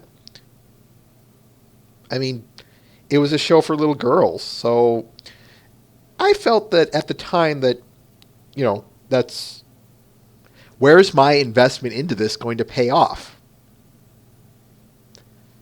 It's going to be superficial characters with superficial adventures doing superficial things. Yeah, and then I watched it, but I'm not joking when I say that I still back then I still remember not caring, and it's just a matter of time investment. Again, I didn't want to. Why should I waste 30 minutes of my time on MLP when I could instead go to, I don't know, somewhere else? But as I tell in my origin story, of course, the internet said otherwise. And of course, with it spreading everywhere, it eventually fell under what we just read with the Dan Versus comic. It was, well, fine. Geez, I'll watch it just to see what all the hype's about.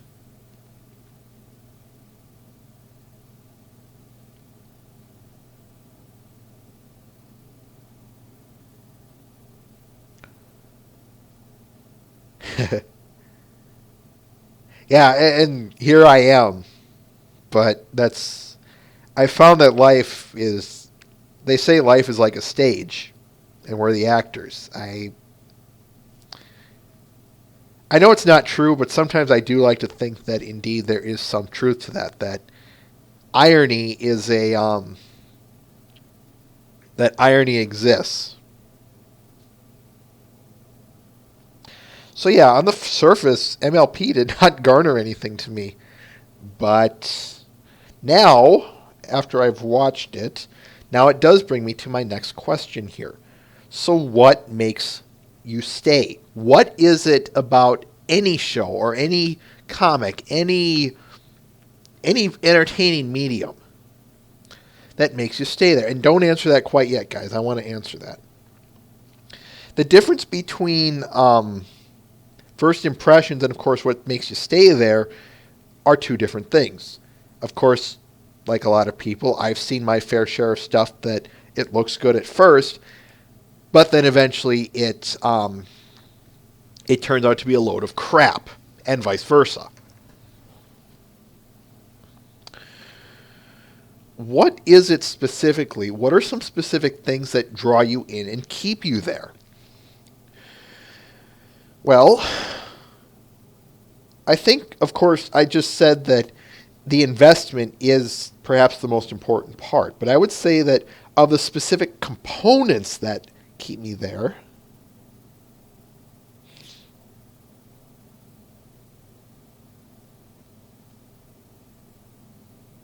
I'm just reading some of the comments here. Some of the stuff that actually kept me, that keep me, I think the biggest thing, next to, of course, payoff, investment payoff, it has to be simply, does it, what did I write? I'm going to probably be referring to my notes a lot here.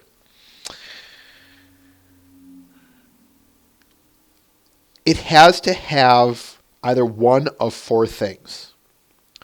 Interesting characters, interesting stories. What were the other ones?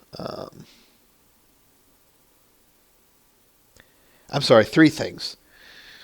Interesting characters, an interesting story, and sometimes just the execution. Ultimately, you can kind of put these three things into a blender and blend them together. But sometimes some things will stick out more than others for various reasons. Again, I can look at FIM. Friendship is Magic is a slice of life kind of story. It's only looking at the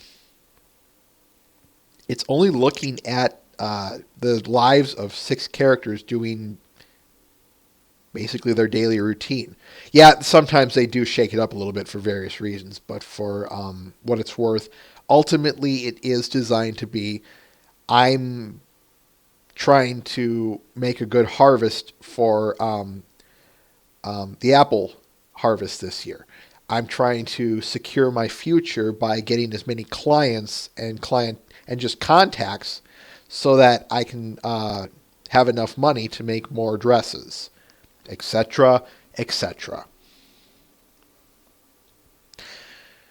And I think where FIM accomplishes this, in the most part, are in interesting characters. Interesting characters, of course, vary from place to place, show to show, story to story.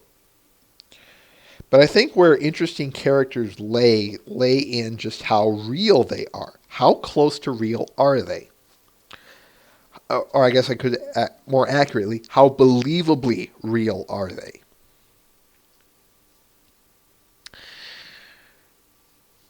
I could look at, again, a lot of survival type genres like zombie apocalypse or natural apocalypse or something like that. We could look at a lot of those stories like that. Most of the time, the characters aren't very interesting. Just we have to survive. What else is there to their character? But sometimes what we get out of it though is is the story is interesting. We enjoy stories of humans overcoming the impossible, whether it be a zombie apocalypse, a natural apocalypse, whatever. Again, whatever. Sometimes it's just the execution, kind of a blending it all together. Sometimes you get interesting characters and interesting stories, and they both work for whatever reason. What would you say it is that makes interesting characters, audience?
Just letting the conversation run.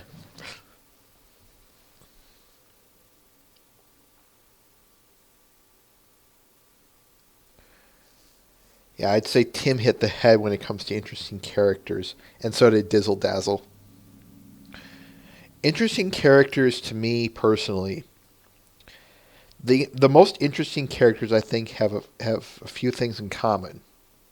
One,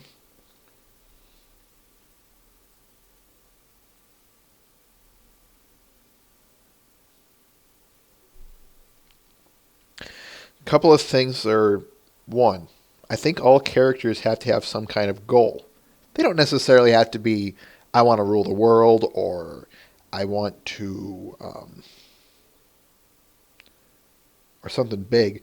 Look at Pinkie Pie, for crying out loud. She doesn't really have much of a goal, but she does have a reason for she has a reason for her job and all. You know, baking sweets and parties and all that. It's her livelihood. So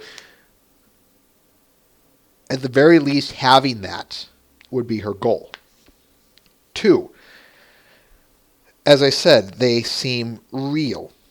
All the characters on this show is all of the characters on this show have very distinct personalities.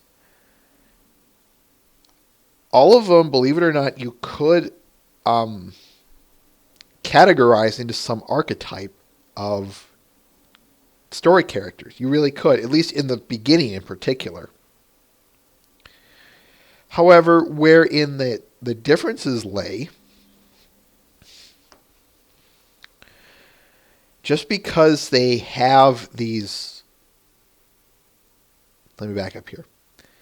One of the fun things for me of watching Friendship is Magic is, sure, the characters do fall into an archetype, but over time that has evolved, and therein lays the key.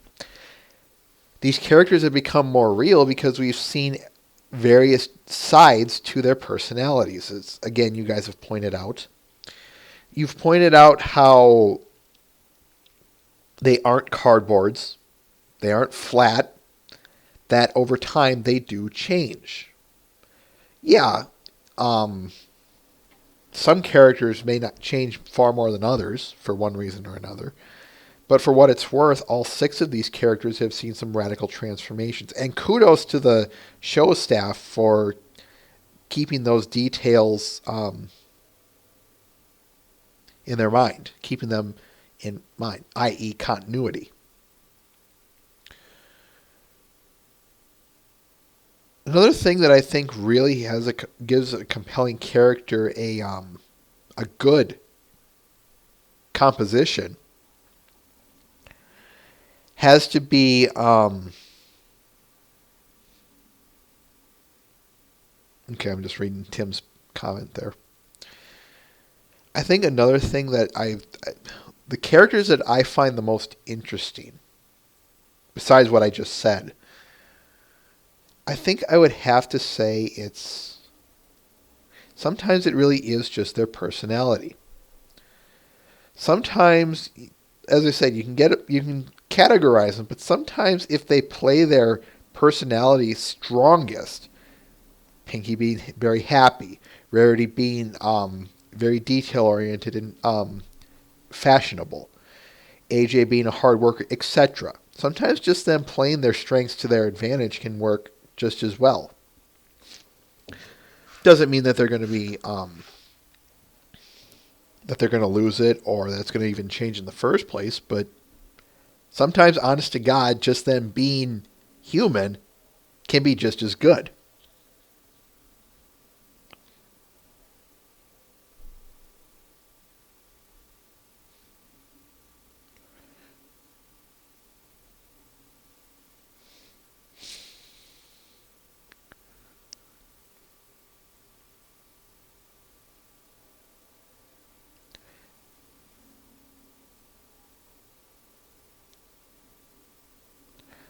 In fact, if you guys remember my origin story, I always said that it was the characters after season 1, episode 2, when I said, wow, these characters are actually really good. They're very distinct, very colorful. I want to see where they go in terms of, development and whatnot. And thank God they pay it. That not only was a giant payoff, but they did a fantastic job with it.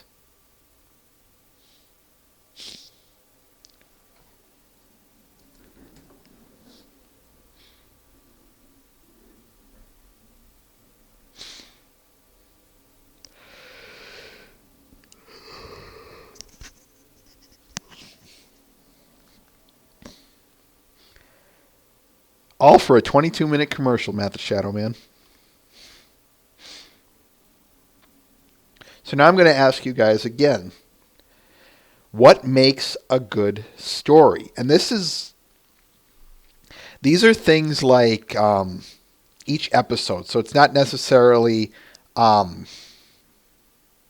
entire story overall. Which, yeah, you can certainly say on that. I will. But, yeah, what makes an interesting story? So, kind of ignore the characters here. And I'll leave this to you guys.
Yeah, feel free to use outside sources. I only connect it to MLP because I expect you guys to understand that.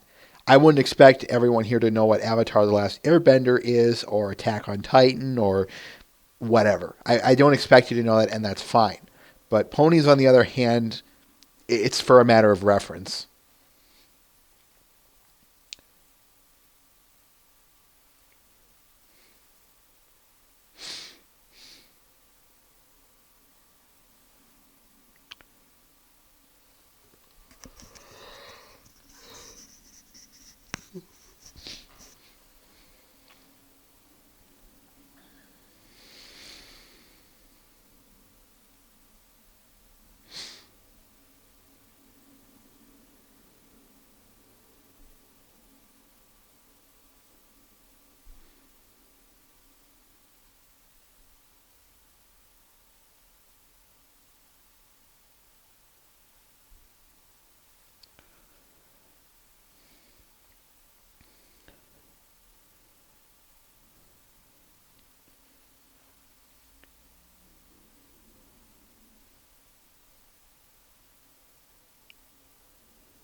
I can boil down to me what makes a great story to this line. It's not the story being told, but how it's being told.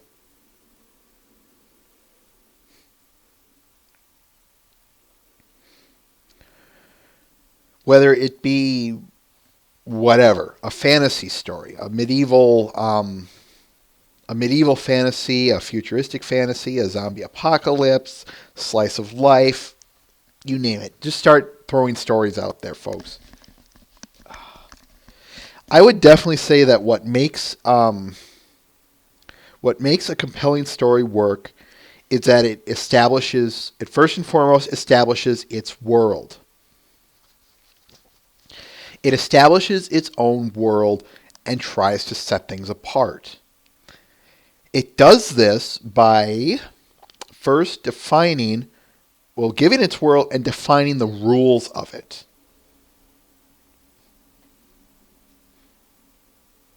Okay, go ahead, Tim. I'm going to keep rambling here. But the point is that I think the best stories have their own rules, and they establish them from day one. Which is why I think one of Fim's let me back up here. Yeah, some rules may be established later, but we'll kind of get into that in the next episode. Yeah, we're almost already done here, folks. Can you believe that? We're not even done with our first impressions discussion. But anyway, they establish their world,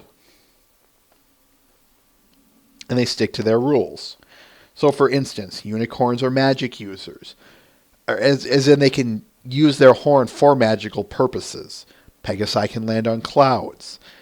Earth ponies are the only ones that grow food, etc., etc. Things like that are rules that they establish and they stick to them. And as someone, I think it was Dizzle Dazzle or someone here anyway, said that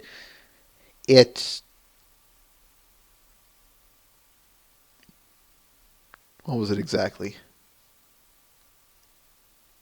Oh, that it's imaginative, original, and creative. That's what I was looking for. Exactly. One of the reasons why I really like Attack on Titan, for instance, is because it's set its own rules and it sticks to them. It doesn't change things up so dramatically or so fast, but it sticks within its own boundaries and sticks to the realm of reason within that.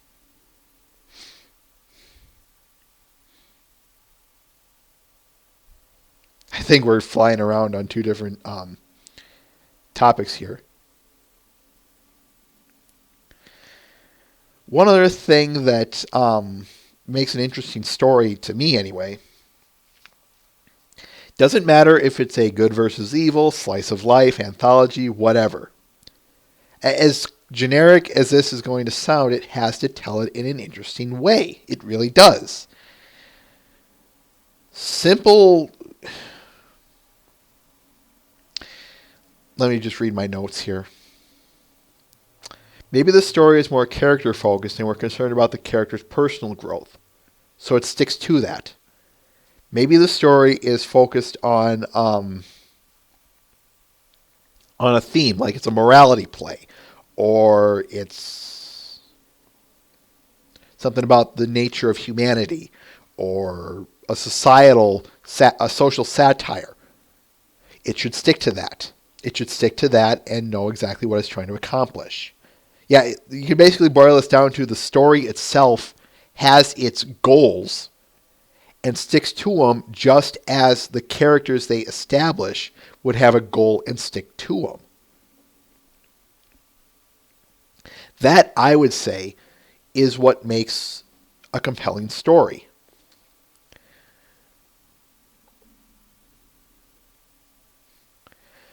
Where FIM works in the story department for me, and why I'm still there, is because of that. It knows its strengths and it plays up to them.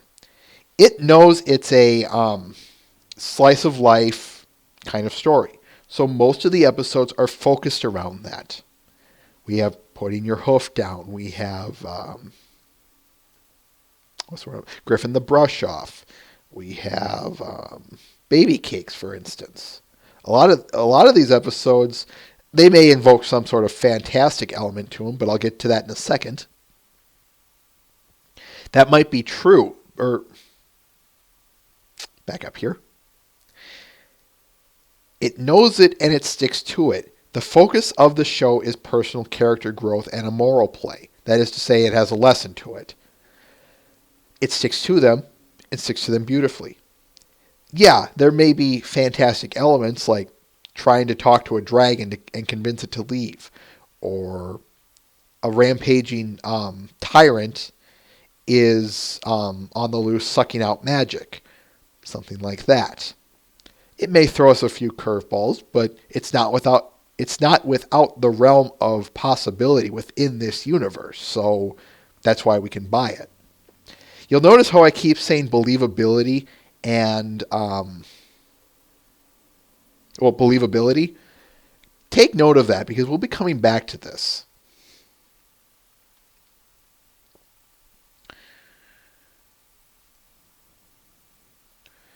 Something I want to note about FIM's storytelling. What made me stay specifically with FIM's storytelling was not just the excellent storytelling. I liked what it delivered. I always have and I always will until I see otherwise. Let's hope not. I hope that it does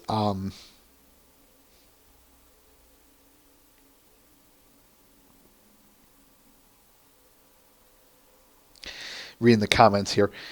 Where was I? as I said, it established its world and it stuck to its boundaries. But one thing that I will always give FIM a lot of credit for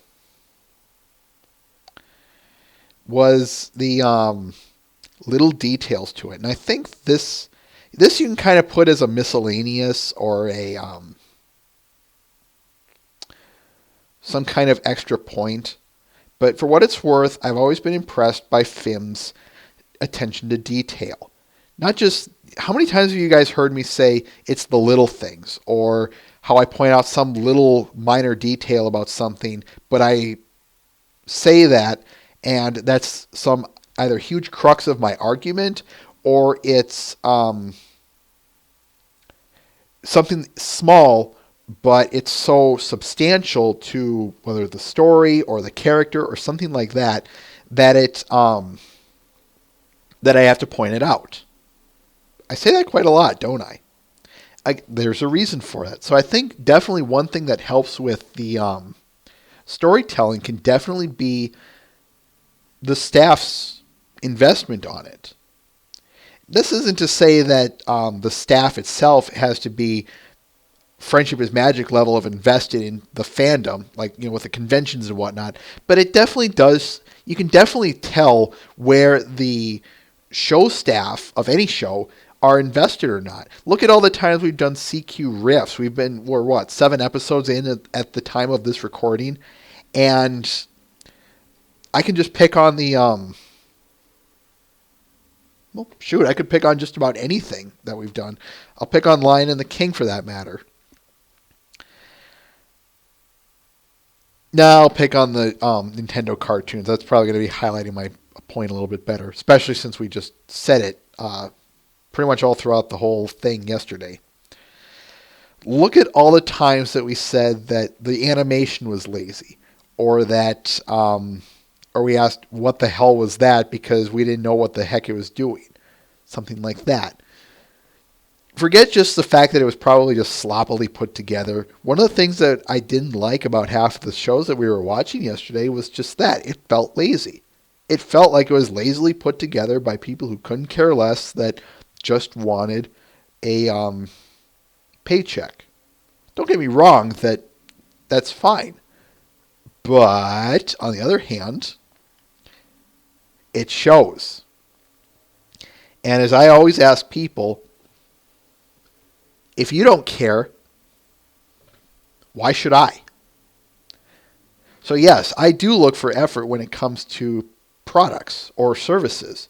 Again, if you're not going to care about it, why should I?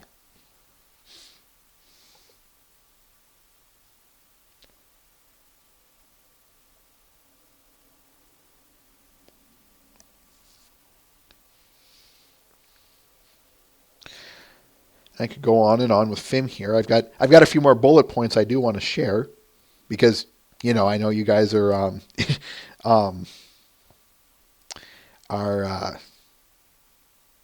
interested in this. Where was it? One of the little details that I do want to give FIM a lot of credit for is the show don't tell aspect. I know I've hit on this a lot lately, and I've hit on it before, but yes, show don't tell. I can't tell you how important that is in storytelling. And that's one of the FIM's strongest aspects to it, if you ask me. When we watch, one of the greatest things that I've ever seen FIM do is it's actually within its storytelling aspects of showing don't tell. How many episodes out there does the lesson itself feel ingrained and organic to the story itself? We see why Fluttershy would get angry in putting your hoof down. We see why and how she went so far, and we see why that's bad. So when it wraps up, we see it, we understand it, we know where it's coming from. Or how about, what other episodes could we do here? How about putting the last roundup? You can't run from your problems. You have, but with the support of good friends, you can overcome them. Look at what happened. AJ ran from her problems, and her friends came after her for it. Which is more than I can say for a lot of the shows of the 80s and 90s. Now, don't get me wrong, I actually like this format. I actually like what they did because of just how, because of exactly what it was. What I'm talking about here are all the things like Sonic Says or Sailor Moon Says or the G.I. Joe PSAs at the end of the episode. What you got was because you got that because it was let's tell this amazing story of good versus evil. I'll pick on G.I. Joe for instance. Okay, so what did the children learn? Share your blessings. And it was in that little 2-minute blip at the end. That was basically a giant middle finger to the laws at the time. And to be fair, those laws are still in place, but I digress. Point is that I know why they do it, and I'm happy they did that. But one of the things that FIM does that I like is that little blip at the end of it is incorporated into the whole story, and the whole story feels far more organic, far better than those little 2-minute blips.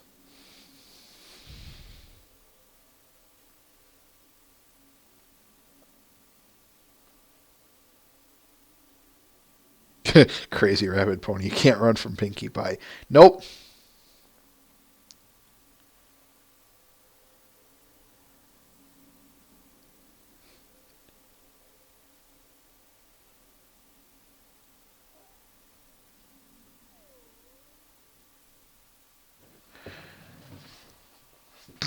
Rain. Hey kid, I'm a computer. Stop all the downloading. Won't you up, computer?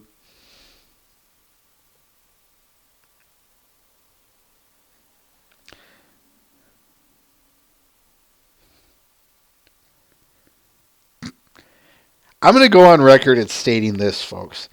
I know that with my show and the way I talk about FIM, you'd think it would be the end-all, be-all show, that everything before it and after it is garbage, crap, or whatever. No, I don't. I do love FIM. I really do. I mean, I think my show should be the ultimate proof of this. Not just that, the way I talk about it. But,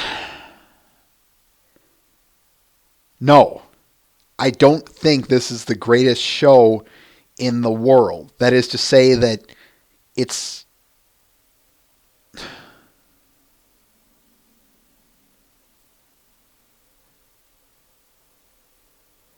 not, yeah, as Tim's pointing out here, just because I love something doesn't mean I have to hate everything else.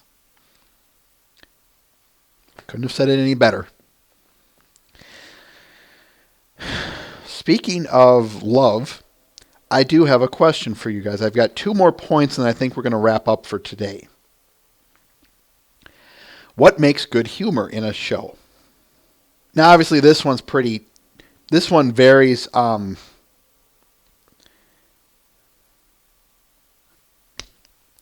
I realize that this one is subjective, probably one of the most subjective of questions. But in terms of humor in a show, what is it that you look for?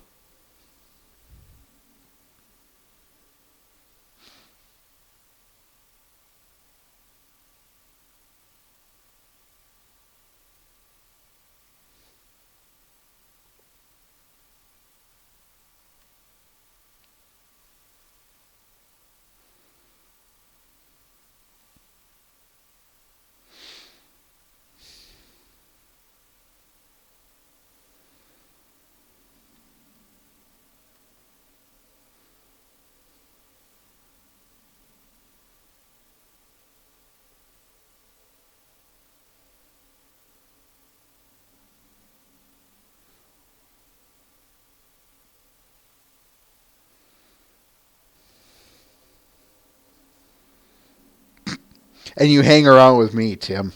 I know, I just had to say that, but I know.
Rain.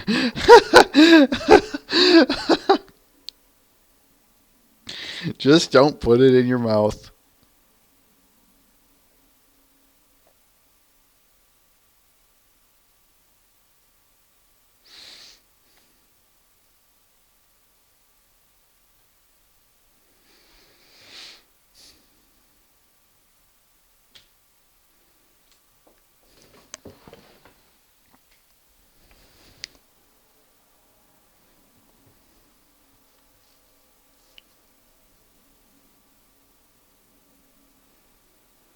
My tastes in humor are unbelievably varied, folks. Anyone who hangs around here knows how much I love YTPs, YouTube poops. So why is it that I like that stupid humor, which usually does boil down to penis jokes, other scatological humor, and all sorts of God knows what, and yet I can also enjoy things like, Fim's humor or a comedians or something like that.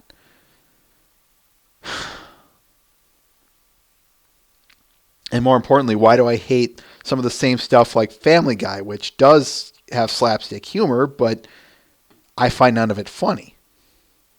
Well, definitely I think it's a case-by-case basis, but if I had to try and generalize it, I think Rain said it best. We dye grass like champs.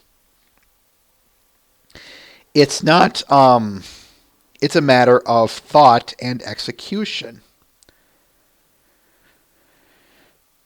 One of the reasons why I think one of the reasons why I enjoy a lot of YTP humor is because it's usually it could never happen. Again, yeah, it is usually just a lot of inappropriate stuff, but that's exactly it. Could I ever see could I ever see any of the stuff that they say in there actually happening? No. So that's where in some of the setup lays. It's that would never happen. I could never see. I'm trying to think of something safe that I've seen, but everything's coming up a little bit dirty. How about?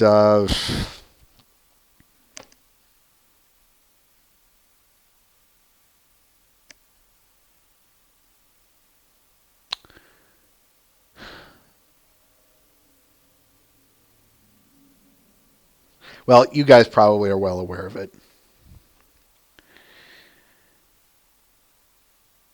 Similarly, why do I like more intelligent humor? Like, trying to think of something here.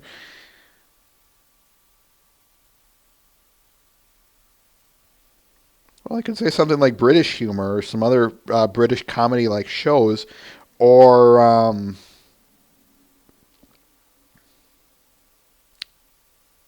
things like that.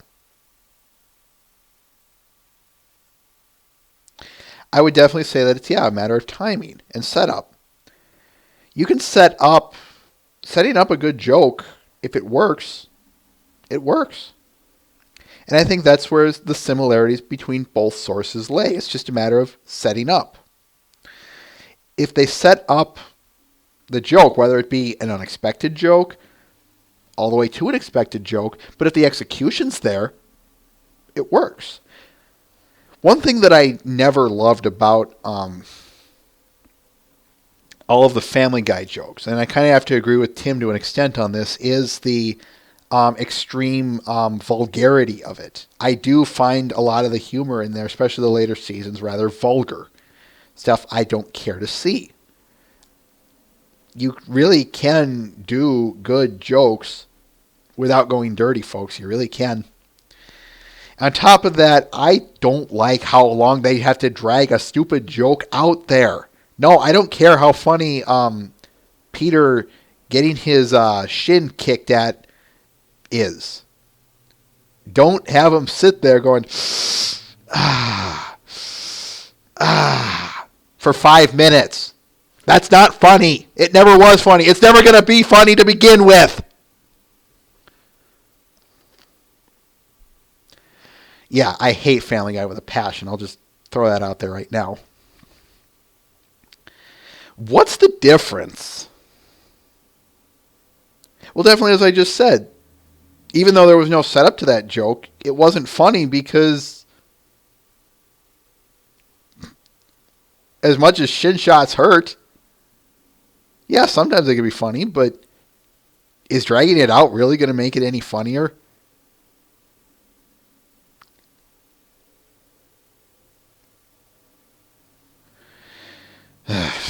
Anyway, one last thing I want to note on Friendship is Magic. Well, before I'm sorry, I want to talk about its humor. And I think that's exactly wherein the strength of its humor lays. It can't go for gross out humor in the same way. It can't make gross out humor in the same way as, say, Family Guy or even New SpongeBob, depending on which way you want to go. But I think certainly one thing is that it doesn't rely on a truckload.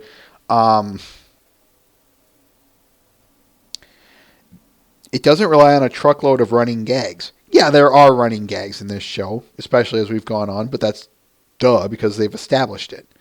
However, I've always found that the best of Fim's humor lays in the fact that it relies more on setup and execution.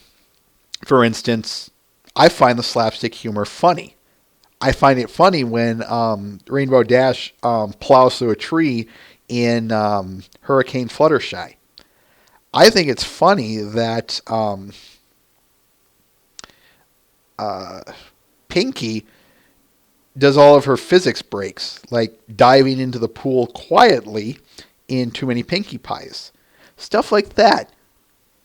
You don't expect it, but they set it up. The second one in particular, gotcha, I'll be really quiet so you can enjoy your nap. And she really does be quiet.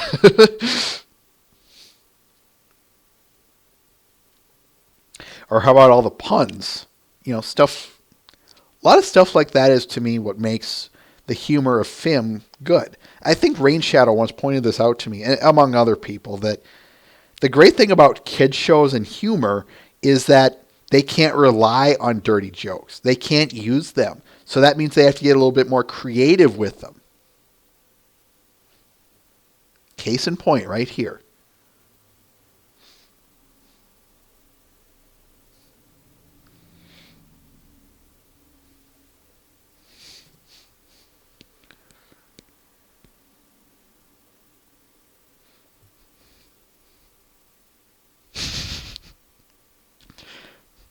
I know they said that they were sitting on that joke for a long time, Rain. So that was hilarious when they went ahead with that.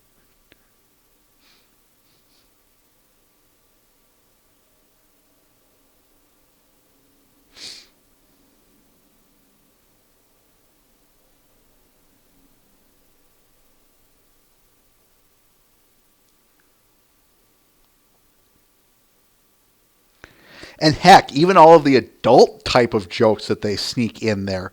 Yeah, I don't expect the kids to get it, but the funny thing is of course, because the adults get it, it's funny that here's this clean joke, but of course, as an adult, you're going to interpret it as dirty. Best example, this punch has been spiked. Kids aren't going to get that, but of course, the adults will, and yet that's a clean joke that they not only set up, but it works wonders.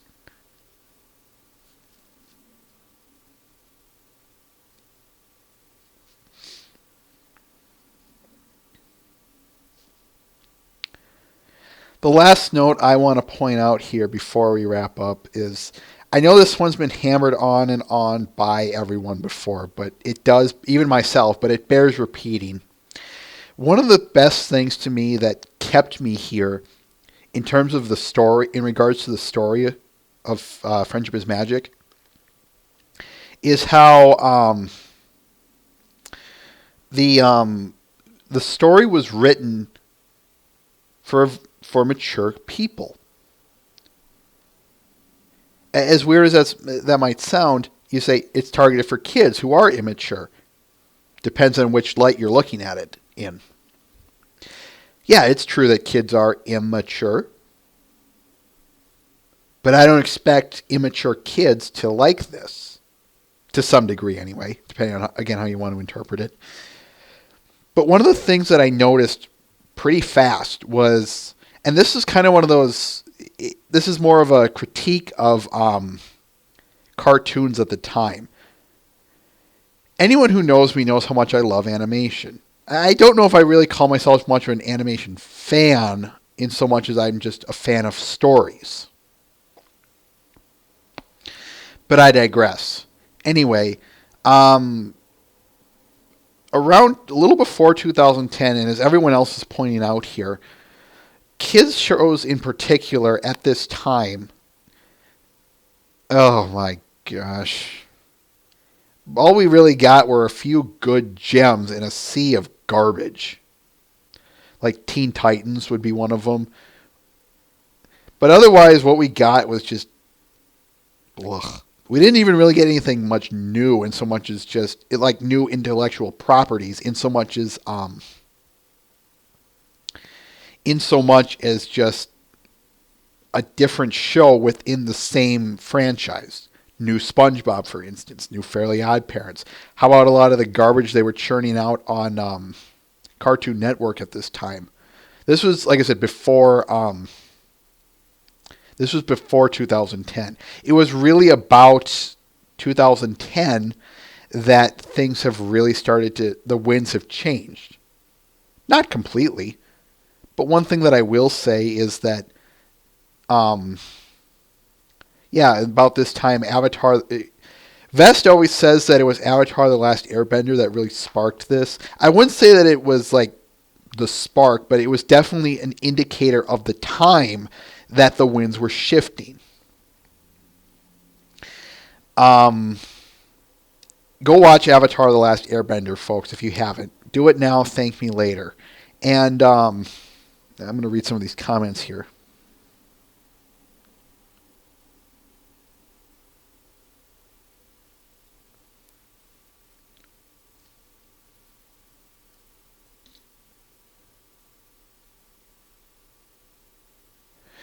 I wouldn't say that, Matt. Perspective definitely does change or molds one's opinion. I know where you're going with this. I mean, certainly, I watched all sorts of bizarre stuff in the 90s. I also watched really good stuff in the 90s. Again, subjectively speaking, but Rocko's Modern Life, Ren and Stimpy, that stuff was certainly crazy and bizarre. But you know what? I watched that stuff, and rewatching it nowadays, it's only gotten that much better. Partially because when I look at some of the stuff that, when I look at some of the shows from the 2000s, and then I look at them, the other stuff from the 90s, I look at that stuff and I just go, what happened? Because, yeah, I do notice a certain drop in quality, but that's, of course, subjective. So I definitely think perspective does have a matter to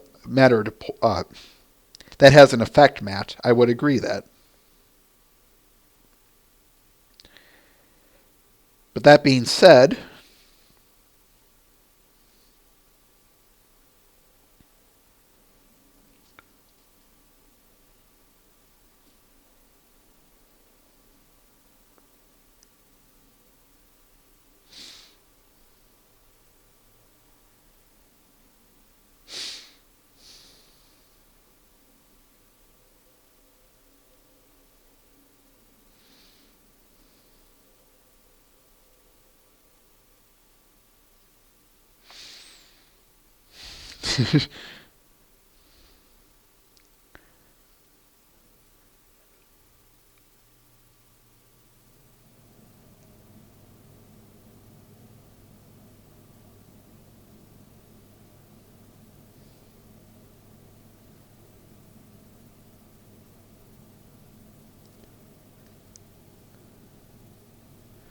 but anyway, I'm just reading some of the comments here, and I kind of lost myself there.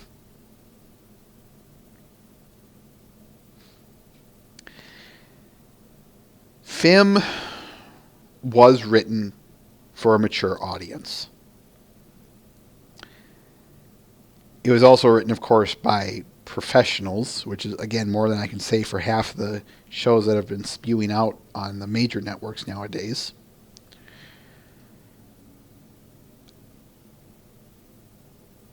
One thing that I think helped this, trying to gather my thoughts here.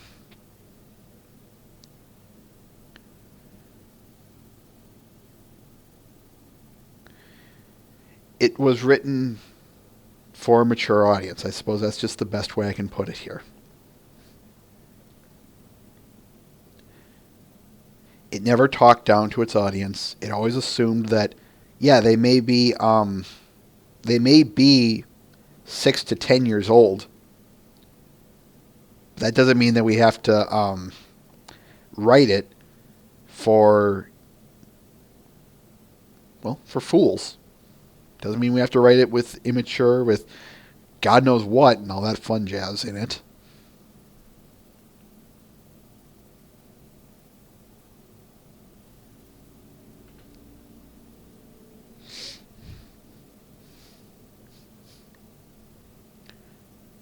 Exactly, Mathis Shadowman. Exactly.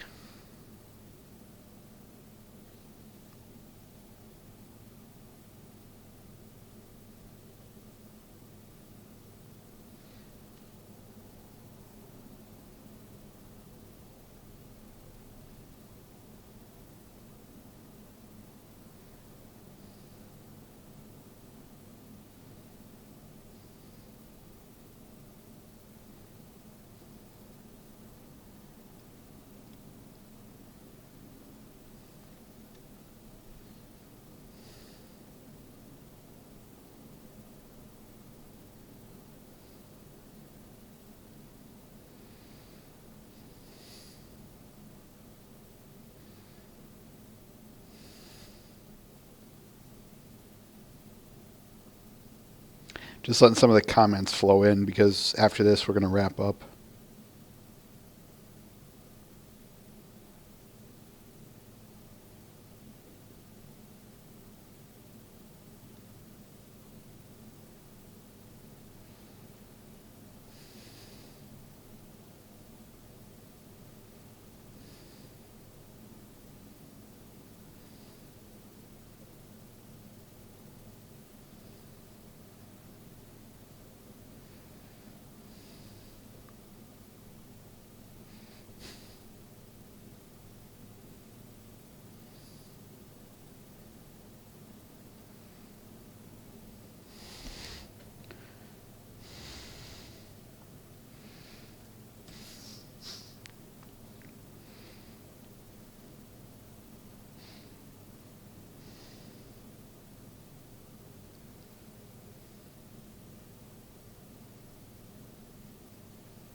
Matt, I'm going to say what I just said at the beginning of this.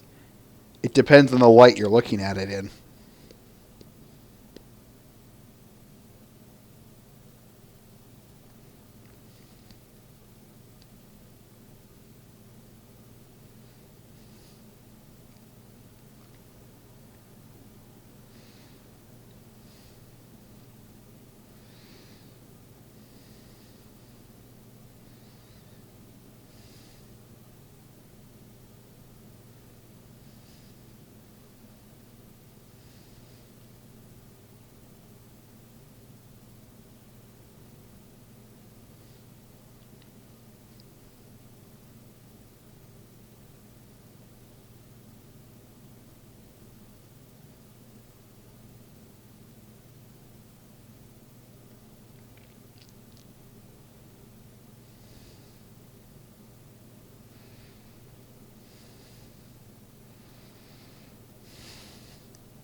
I would agree with that, Matt.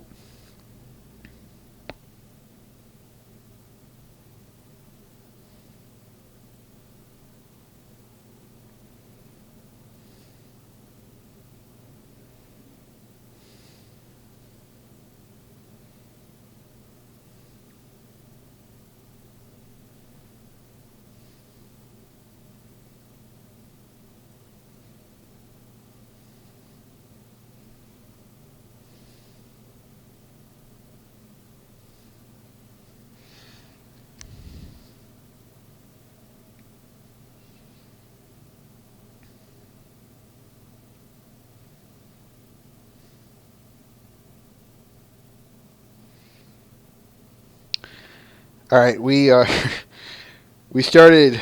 We're really running over time here, but I'm just kind of I like where you guys are going with this, and I think a lot of this is going to continue on into the next episode.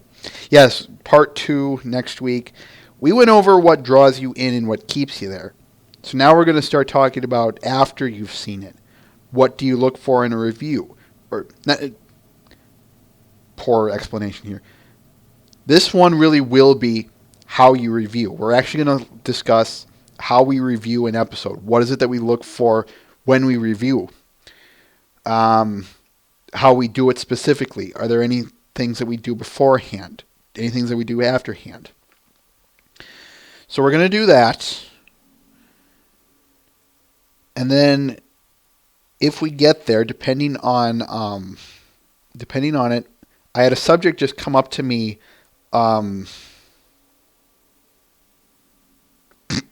Dizzle dazzle. I'm going to after that, there was a subject that just dawned on me last night or today. I can't remember. We'll discuss things like headcanon, fanon interpretation, things like that. So that's going to come afterwards. So I don't know where it's going to fall in. I don't know what it's going to do. I don't know if it's going to make us a third episode of this. I don't care. Point is that's just kind of the schedule that we have going for us. Next week is next week will be the actual how you review part of this discussion. So until then, folks, I want to thank everyone for stopping by on behalf of myself, Mr. Ben, and Twilight is Magic. We want to thank you for stopping on by, and as always, farewell.